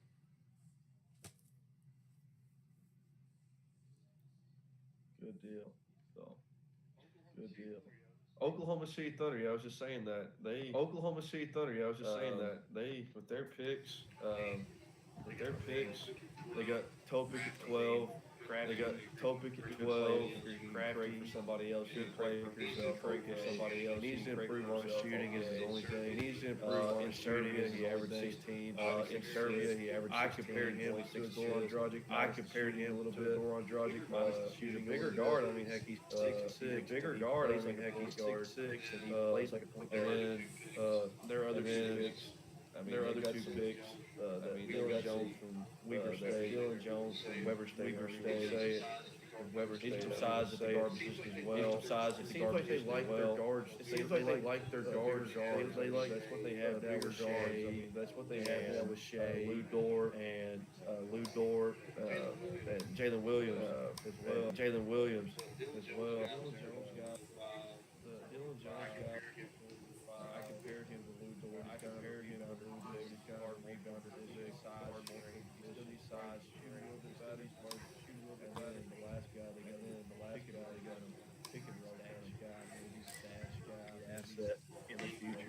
I gave him the future. I gave him the seed. I think there's a lot of translation. I think there's a lot of translation wonders. Translation wonders people that they between the three people that they picked.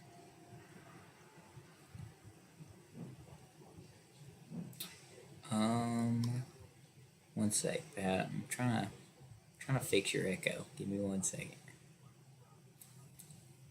Talk for me now. You can keep talking. I mean, I could try to keep talking. I mean, I could try to keep talking a little bit, but still got lost in the sauce. I don't know what any of these words mean. That's my problem. Alright, talk now.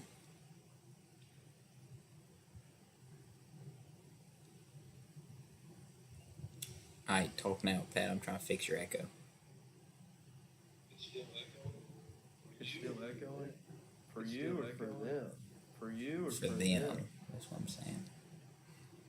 Yeah, it's still echoing pretty bad. How can I fix this? Let's see here.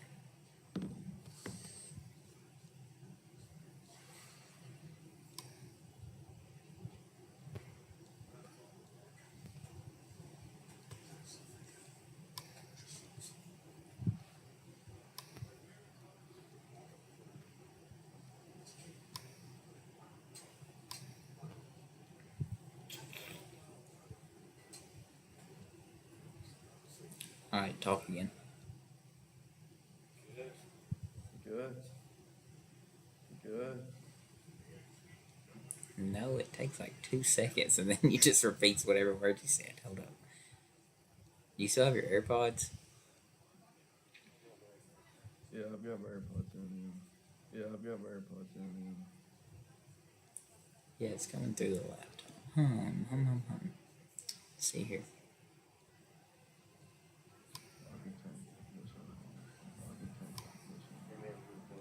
We're never gonna finish this.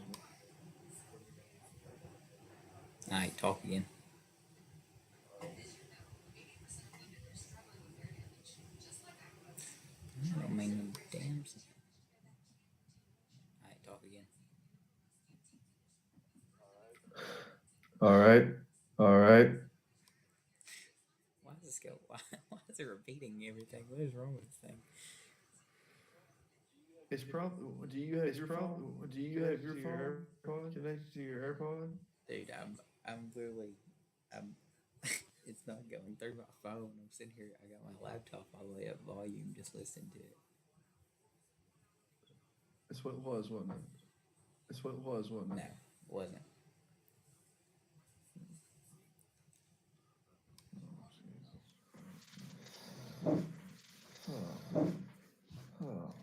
All right.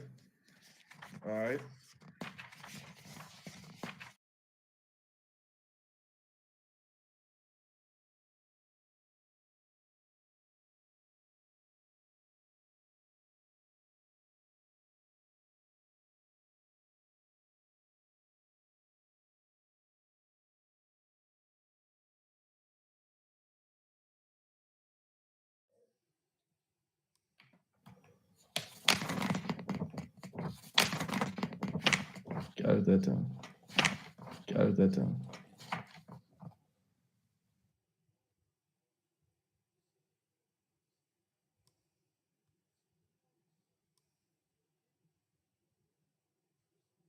Alright, talk now.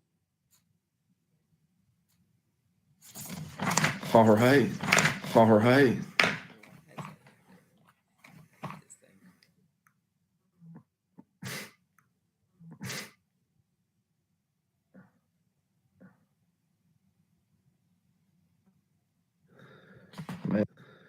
Man, we got so many. Oh, did I fix it?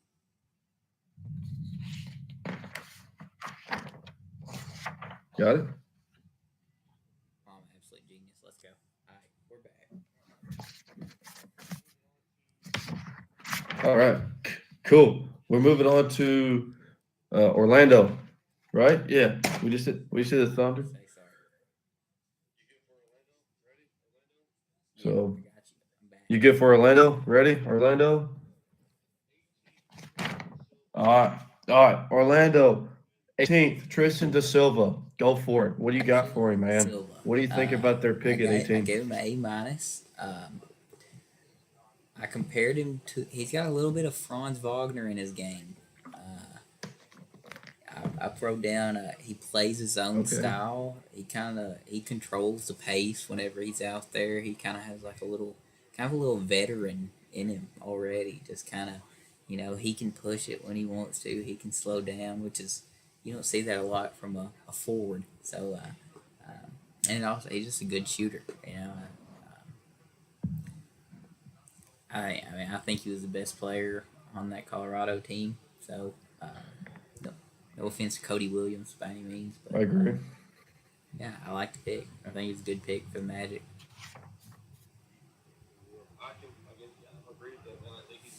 Cool deal. I agree with that, man. I think he's got a really big upside. I don't remember if you said there's his shooting splits, but he shot 50% from the field, 40% from three, and 85% from the free throw line. You can't ask much more than that from a dude that's, I think he's 6'9", 6'10", he's a forward. He has the ability to score the rock and also do it consistently. So I like the pick as well. Next up is the Sixers. At 16, they picked Jared McCain from Duke, and at 41, they picked Adem Bona from UCLA. Yeah. What do you think, man? I'll let you go with there too. I'm not a huge Jared McCain fella by any means. I wrote down he reminds me of Peyton Pritchard, kind of the way he plays. And I also wrote down the social media team for the 76ers just loved that pick. I mean, that was the best possible case for them. Marketing assistants in Philly right now, they're going crazy. But he's one of the best. Hold up, my page flipped. He's one of the best shooters off the catch and dribble, and he's very good in a pick and roll element, which I think will definitely be used a lot with Joel Embiid. I think it's a good pick for them. I'm just not very high on Jared McCain as a player. And then Adem Bona, he reminds me of Larry Sanders. If you can call back to the Larry Sanders days of basketball, just a big rebounding machine, basically. And so I think they had a good draft, honestly. Well, he's not. Yeah, they had a pretty solid draft. I gave him a B. I can agree with you on McCain. He's a volume scorer. If he's scoring, he's scoring, but he's really flashy. And then for Adem Bona, I have him compared to Bismack Biyombo because Adem Bona is only 6'8", 6'9", but he's got the athleticism. He's a little bit undersized. Athleticism, high motor, defensive minded, good shot blocker, rebounder. So they had a pretty good draft. I will agree with that. Next for the Suns at 28 and at 40, they took Ryan Dunn at 28 and Oso Ighodaro at 40. They added two defenders to their. They potentially could be in their rotation. Maybe not this year. Maybe this year they could see it. They added two good defenders at a team that desperately needed two defenders. Because, in Phoenix, you've got Devin Booker, Kevin Durant, and then when he's healthy, Bradley Beal, and then what? And then you've got a bunch of guys, nothing against them, a bunch of guys that on another roster is like 9 or 10 in the rotation, being there 6, 7, 8, 9. So, but they needed those two guys. I will agree. But if they translate, they translate. I think Ighodaro can. He has presence on the inside, on both ends of the floor. Good shot blocker. He's good passing. Good passer for a big. I've got him compared to like a Yusuf kick type player. He's a lob threat. Great court vision, like I said. Good rebounder. So yeah, I gave him I gave him a B just because they got players that their rotation Yeah, I really needed. compared Ryan Dunn to Sean Marion and also to Thad Young. Just kind of two. They brought in two kind of burly contact players. They're just gonna try to wear you down, and I think that's what the Suns need. You know, they don't really have much out of their big three, and sometimes it looks like a big two. So I think they're moving in the right direction. They probably still need to get rid of a few pieces and bring in some others, but I think they had a decent draft.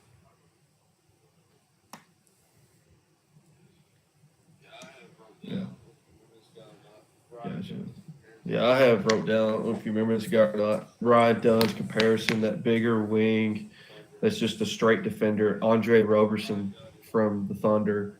That's who I've got. Because I mean, Ryan Dunn, his offense is not. It's not present at all yet. So see if that can happen. All right, number 7 in the draft, the Portland Trailblazers. Donovan Clingan. Donovan Clingan. I really Wish I you really, wish he was really in do. Memphis. That's all right. He's not. I'm glad he's not. I'll give you some numbers here. 7'2" center. His block rate was 11.4%. His defensive rate was 90%. His win per share was .302, and his defense plus modest was a 6.2. All four of those stats being top 10 in the NCAA last year. So defensively, he's got it. Defensively, he's ready to go. Offensively, he's got good touch in the paint. He's got solid footwork. Not very many post moves, so to speak. So that's gonna have to come around, or he's gonna end up being a Rudy Gobert type player, which is not a bad thing. Rudy Gobert is making a heck of a lot of money to block shots and rebound and clean up the trash and put the ball back in the hole when there's a missed shot. So I gave him an A because I mean extreme upside for Klingon, potential next franchise, the big for their franchise, and he maybe even be the next face of their franchise. And I've got it compared to like a Walker Kessler, Jakob Pertl type player, if he could translate. He could be a better version of those if I his mean, offense can come around. I do wish the Memphis Grizzlies drafted Donovan Clingan. That would have been very cool. Um, I think he was the best big by a long shot in the draft, and I'd probably put him. He might be the best player in the draft. So, I wish. I think the Trailblazers. I don't know what the Trailblazers are doing because they have Aiton, but I guess when the opportunity's there for you to go get Donovan Clingan, you probably should take it. I comped him to Roy Hibbert, the old Roy Hibbert Pacers. This big post defender. He's blocking shots. He's rebounding. He's kind of got a little midi on him. It kind of falls for him every now and then. I mean, I think he's probably the best player in the draft. I wish he was in Memphis. But.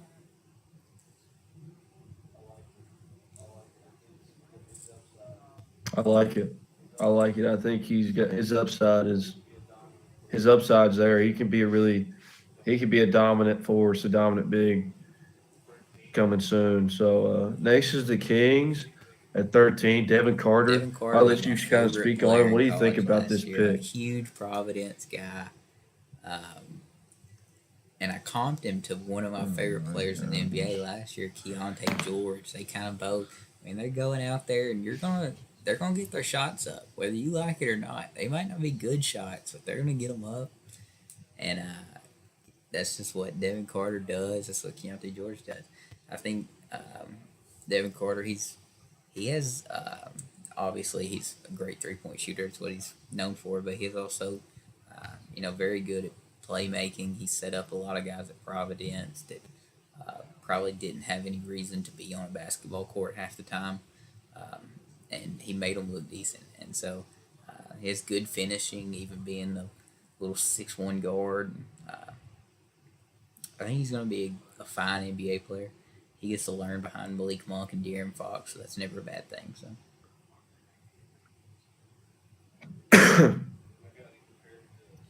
I agree.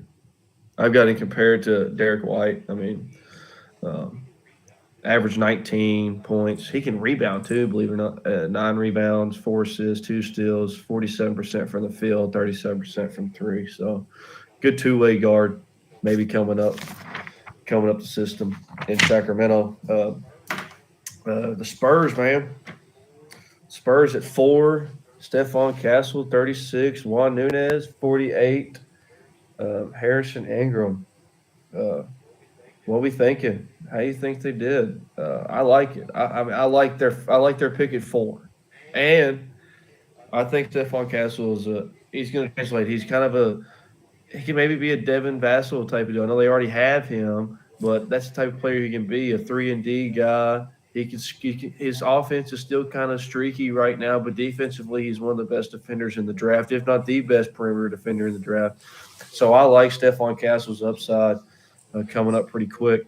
And Harrison Ingram at 48, he's one to watch. He's undersized. He's 6'5" forward. He's not going to be able to defend a big. He's going to have to learn how to defend more of a small forward type player, but he's 6'5" with a 7-foot wingspan, so that kind of helps him out there. Having that 7-foot wingspan at that size, and with the quickness, he might be able to. He could turn into a perimeter defender, a better perimeter defender, quicker than we think. Potential two-way threat, utility player. He averaged 12 points, 9 boards, about a steal and a half a game, and shot about 40% from three. So I like the pick. I think I end up grading the Spurs at a B plus. No, yeah, a B plus. Harrison Ingram, is he going to translate? Juan Nunez, don't think he will. So that was kind of a lost draft pick at 36, and then at the 4 pick, that's going to bring that grade up with Stephon Castle to a B plus. But Yeah, Stephon Castle has to. His offensive game is going to have to translate to as well. I'm a big Stephon Castle guy.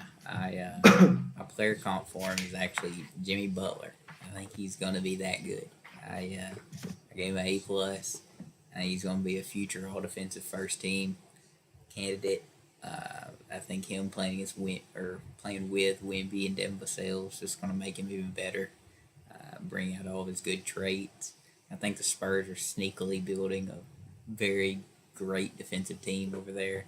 They're making me a little worried. And then Juan Nunez, I mean, I player comped him to Ricky Rubio. I watched some of his highlights, and dude was making some absolutely insane passes, but I don't think he has much behind that. And I hate Harrison Ingram. He's probably my least favorite player in history. I hated him at UNC. I'll keep hating him. So I player comped him to Mo Harkless just because I liked it. Yeah. That's who Juan Nunez, I've compared him to Ricky Rubio as well, believe it or not. My Harrison Ingram comparison was PJ Tucker. Yeah, PJ Tucker for him. Undersized. PJ Tucker and Mo Harkless, kind of on the same wavelength. Same wavelength there. But all right, for Toronto now, they ended up having 4 picks. I think some of them got traded around in there, but at 19 they took Jacoby Walter. At 31 they took Jonathan Mogbo from San Francisco. 45, I'm gonna go with this guy here in a second. I'm a big fan. Jamal Shead from Houston at 45. And 57, Ulrich Chomche from the NBA Academy in Africa. Believe it or not, that 57th pick from the NBA Academy in Africa is the first pick, the first person drafted from that academy. So that's pretty cool that that's starting to go as well. And he's actually kind of a solid player. It's just the fact that he only played 3 games last year. And I guess they couldn't really draft him any higher because they haven't really seen him play. Can he do it consistently? But in those 3 games, I will say he averaged 13 points, 9 rebounds, 3 assists, 3 blocks, 42% from the field, which is 38% for 3, looking better for a 6'10" forward, 75% for the free throw line. I put him at a Porzingis ceiling just to be bold for a little bit, just because of his numbers. That's his numbers based on his numbers in those 3 games. But I also compared him to like a Paul Millsap type player. Now let's go to this 45th pick of Jamal Shead, 6 foot, foot guard, floor general, playmaker, defensive minded. That's what he does. He's tough. He's quick. He has an offense. He has an offensive package. It's just not consistent yet. That's going to have to happen, especially with this size, if he's going to make it in the professionals. But number one, and I'm telling you right now, the biggest thing about Jamal Shead is he's a freaking winner, dude. He is a winner. His record in college was 120 wins and 18 losses. That's crazy. I mean, think about that. I think he had a. I don't know if he was a COVID year or not. I don't know if he played 5 years, if he just played four. He won 120 games in 4 or 5 years and only lost 18 of those. 100 and roughly 140 games. That's insane. He's a freaking winner, dude. The Toronto Raptors got a winner, whether he's in their G League system or if he's on their NBA rotation. Yeah, I like the Raptors draft. I like Jacoby Walter. Always any guy from Baylor. I'm gonna give him a good grade. I'm just a Baylor stan, but I comped him to KCP. I kind of he's a pretty good shooter. He shot 6 threes a game. Um, and Yeah, yeah. I think he'll keep that up into the NBA. Probably a little less, a little less shot opportunities for him, but I think he's gonna be a good 3-and-D player. That Mogbo dude, he's weird. When whenever I was watching all this film, um, he was kind of like I comped him to Isaiah Stewart, but he's like 6'7", I think. Yeah, six. And so, but he doesn't play like it. He plays like a center, and so I don't know if he's just going to be a very undersized five, or if he'll run the four and just not. I don't know what he's going to do because I don't. I mean, I didn't really get anything out of him that says he's going to be able to kind of space the floor or anything. I mean, he might develop that, but I don't know about that pick. And I'm with you on old Jamal. I comped him to Pat Bev. I still think he'll play a little bit in the NBA. I think he's going to be that good, and so um, I think he'll be a good backup point guard to have for the future. He's going to come in, give you some hustle, give you some steals, clamp down on the perimeter. He probably ain't going to get you a lot of buckets, but that don't matter. And yeah, I like the Raptors draft. Yeah, for my comparisons with the Mogbo guy at 31, I don't know if you remember this guy. I forgot this is who I compared him to, but it's a Kentucky guy. I don't remember watching him play in college, but I remember seeing him on 2K when he played for the Rockets, and he was a six. He was listed as 6'5" and listed as a center on 2K. Chuck Hayes. That's Yeah, who I'm comparing this Mogbo guy to. Undersized dude's gonna have to be in the paint, or you're wasting your money. yeah. Type player. I say I Uh, don't know how it's going to work for him, but I'm rooting him on. I hope it works. I'd love to see it, but I don't it think might he's. happen. Can you imagine that dude down there with Zach Eady? Oh, not happening. Oh, but yeah, not happening. It's just not happening. And there's a reason they probably didn't play each other this year. uh, all right, let's go with the Jazz. At 10, they got Cody Williams. At 29, they got Isaiah Carter. And at 32, they got Kyle Filipowski. Team grade, team draft is an absolute 110% A. They had a draft. They had a good draft. I'm telling you right now, the Utah Jazz drafted three great players. Cody Williams, we're going to start there. I see you putting your hands on your face. Cody Williams, his brother plays for the Thunder. Cody Williams is and is going to continue to be better than his brother. I will stand by that right now. He's going to translate into the NBA better than his brother did. They are the same player, but Cody can score the ball even better. Cody Williams is going to translate him. Isaiah Collier, you're getting a dude that can fill it up really quick. He may not be able to shoot very consistently yet, but this guy right here knows how to get buckets from USC. Uh, 6'3" guard, slasher, quick first step, great vision, great passer. Shooting needs improvement, obviously. His shooting splits were 50% from the field, 35% from three, 70% from the free throw line. Isaiah Collier at 29 is a steal. I'm telling you right now, he is a steal. It's somebody I don't remember who I said earlier, but they drafted. Oh, it was the AJ Johnson kid for the Bucks. Is that his name? Yeah, that's his name. See, I don't even know his name. Why would they go for him when somebody on the board like Terrence Shannon won, who Minnesota took at 27? They took this AJ kid at 23. They took Terrence Shannon, a guard, at 27. And then they take Isaiah Collier, another guard, at 29, who's already has so much more upside. I don't know what they did there. And Kyle Filipowski, I'll say it now. I don't know if there's any Duke fans on this podcast yet anymore, still or was. I know Evan Shelton was on there for a little bit. Uh, I'll say it now. I would never say it in college, just like I wouldn't for DK. Kyle Filipowski is an NBA big. Kyle Filipowski is an NBA basketball player.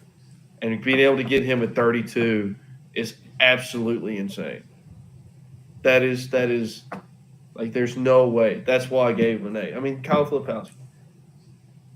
You can't tell me he's a 7-foot dude that can put the ball on the floor, that can shoot the three. Laurie Marketing type deal. He's a good passer. He's got Domantas Sabonis passing. Kyle Filipowski will translate to the league, and the Jazz deserve an A for their grade drafted last week. I understand. I don't think they had a bad draft by any means. But I probably would have given them A plus, 100%. I think Cody Williams he has good potential. He could be an all-star player. I understand this. I just didn't see it at Colorado that much.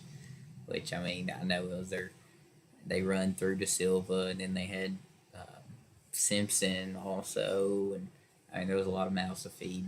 That's not really Cody Williams' game to go out there and shoot 20 times, but I just didn't really see a lot. I compared him to Zaire Williams if he had defense. Kind of just whenever he was drafted, he's kind of more off a potential pick of what he could be than what he was, and so I want to see him do more. I think the Jazz are a good opportunity for him because I don't think they're going to have Laurie, and they don't really have anyone else on that roster that can do much and has any kind of potential. So it could be his team in the future if he is that guy. But I do love Isaiah Collier. I think that was a great pick. I think he needs to improve his jumper a little bit, but I think he'll be fine just being a slashing point guard, honestly. I hate Kyle Filipowski with a burning passion, but I do think he's going to be a decent backup big man just off his body and his size and just what he can do. I don't think he has much potential to be anything more than a good backup big man, but I think he's going to be just exactly what you draft at 32, probably. Absolutely. Gotta love that draft. It's just great. That was impressive to me to be able to get the people that they did at the picks they did, especially at 29 and 32. That's great. All right, last team here, the Washington Wizards. Like I said, we get to finish off with the number 2, and we actually get to finish off with 2 lottery picks for 2 and 14. Alex Sarr at 2 and Carlton Bub Carrington at 14. What do you got? What do you say about this draft? How do you think they did? I give him a B plus. I didn't think it was awful. I kind of liked it actually. I like Sarr. I think he's going to be kind of an Evan Mobley type player. Just a lot of people were comping him to Jaren Jackson, and when I was watching his film the other night, I can see why they play the exact same. I think he's going to be in that realm of Evan Mobley and Jaren.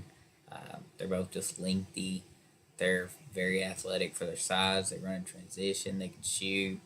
I think he's probably the total package. I mean, of what you draft, what you look for in a guy to draft, especially that high. I don't really like how he held out from the Hawks, and his agent basically made him get pick number 2 because I think he would have thrived a lot better in Atlanta instead of being in Washington. But I think he's going to be solid. Bub, I think Bub is Jordan Clarkson made over. They kind of both just go out there and they've Bub has a very good jumper. I think he's going to be a good 3-point shooter in the NBA, good midi.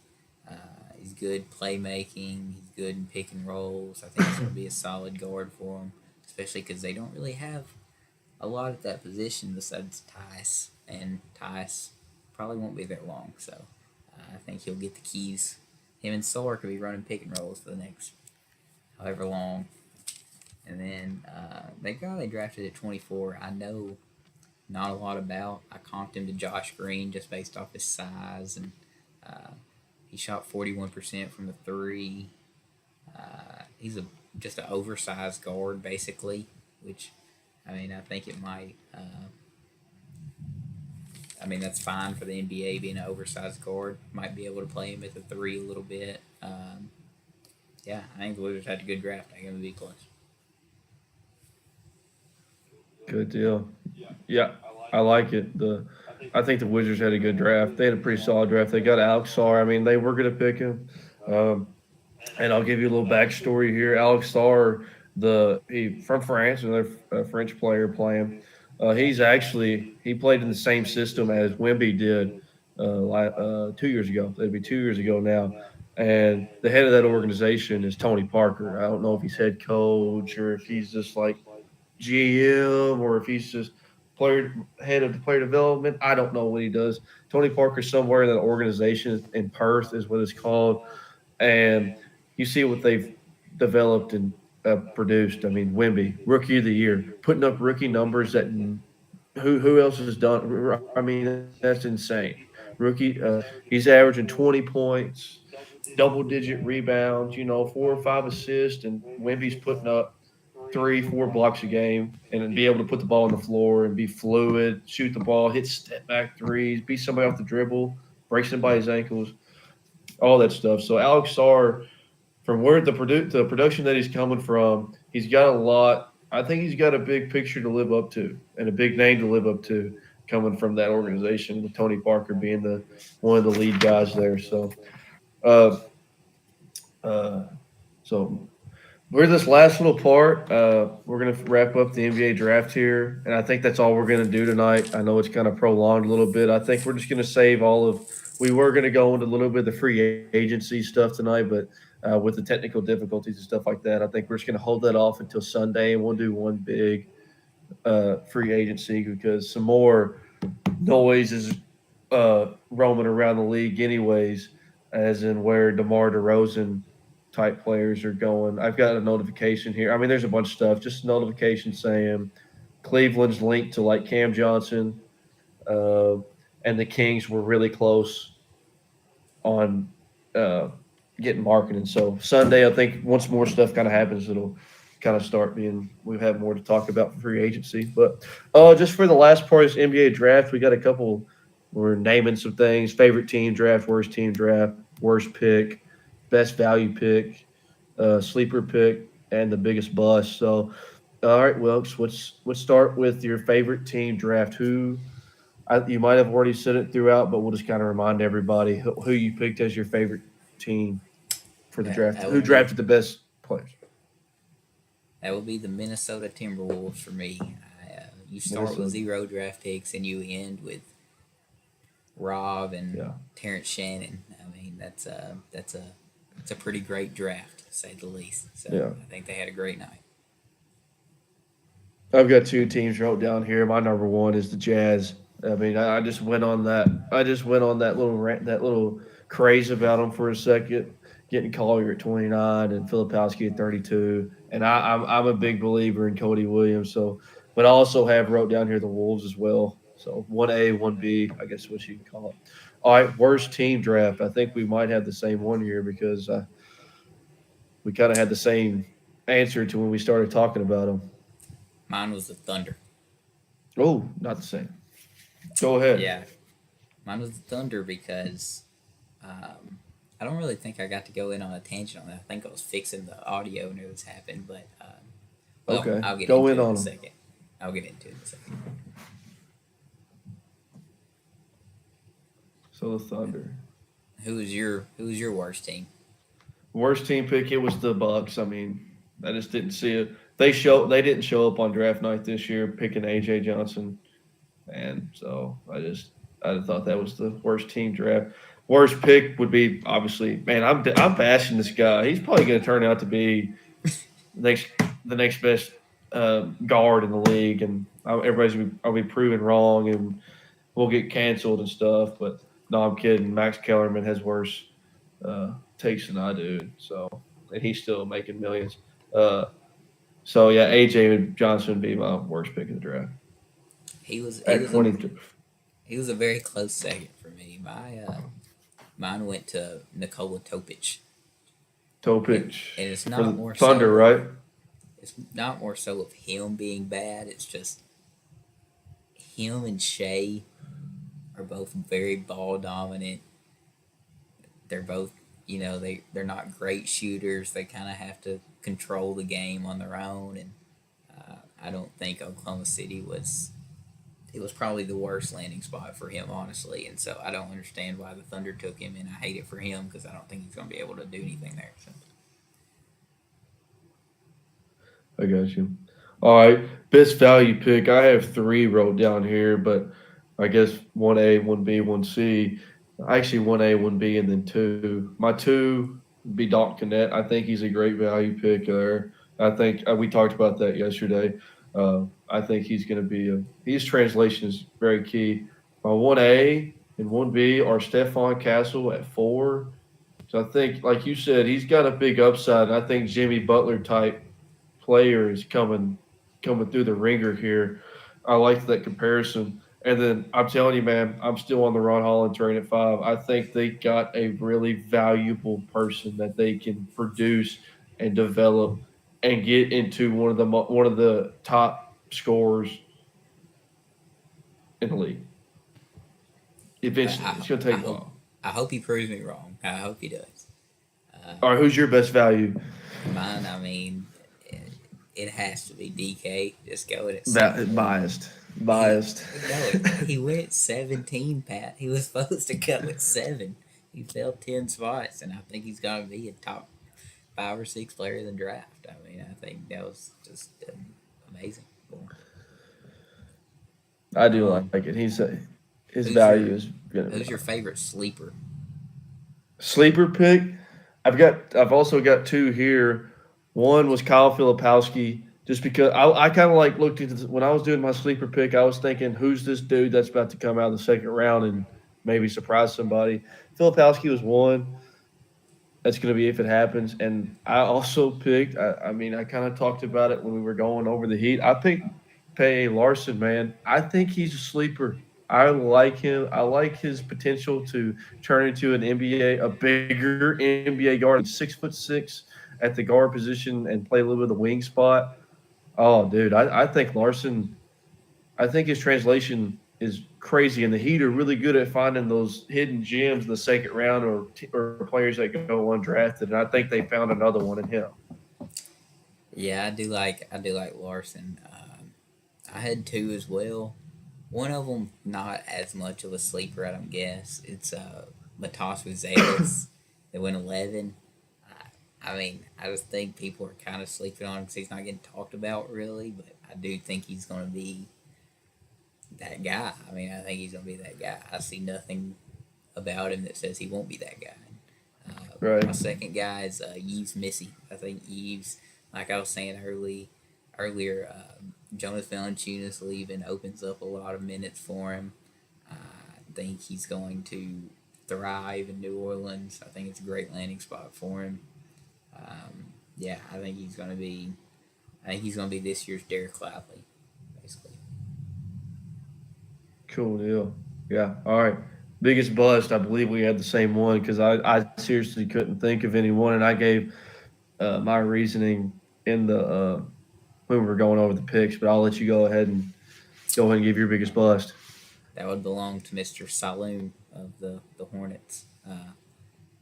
I mean, there's no. He's just raw. He's very raw. I don't understand it, but He might prove us wrong, Pat. He might be a dog. Might prove us wrong, man. And see, two things happened for me when I was trying to figure out who I wanted to go with here. I was like, well, it was gonna really be a bust. I mean, it's got to be. Hear me out. It's got to be top 20, if not top 15 pick. It was gonna be a true bust, and lucky enough, AJ Johnson was the 23rd, so he wasn't going to be on my list. He wasn't going to be on his name wasn't going to be said again. So yeah, I picked Tid Jane as well for the Hornets. I mean, just like I said earlier, man, when they said that they want to take pick number 6 in a draft. I mean, yeah, weaker draft. We can all say that. And their first priority and their first they want to say is we want to turn him into a shooter. It's just like I feel like if that's your only goal with him, then oh man, it's just too high to pick him at 6. I feel like he's gonna too get high to pick him lost too. I mean, you gotta play with LaMelo. You gotta play with Brandon Miller, who's already a very good shooter. You gotta play with Bridges, who's very ball dominant, has to get his shots up and drive in. There's just not really a lot of touches to go around for him, and I don't really think he's that good at anything specifically. So. I agree, man. But yeah, that's the breakdown. You got anything else you want to maybe like determine, allocate, or like give? Like you have like any more categories to like rate somebody or a team? I'm just gonna reiterate that Matas Buzelis is gonna be that guy. I mean, I'm telling you right Gonna now, be that guy. I'm putting my stamp of approval on this man, and I don't do that very often. And he's going to be that guy. Gonna be that guy. Well, yeah, like I said, I mean, whoops, I'll give you a vote here too. Do we want to go into what's going on in free agency so far? I don't think we do. It's already 9:30. It's 9:30. We're on pass on that one. Yeah, we got some coaching hirings. Kind of talk about that. That's all for Sunday. But yeah, that's the first episode of the Clipboard. Here with Pat and Wilkes, man. It's we appreciate the people that got on and listened to us for however long you did, and we really appreciate the help on social media, sharing, following, liking all of our stuff. That's great.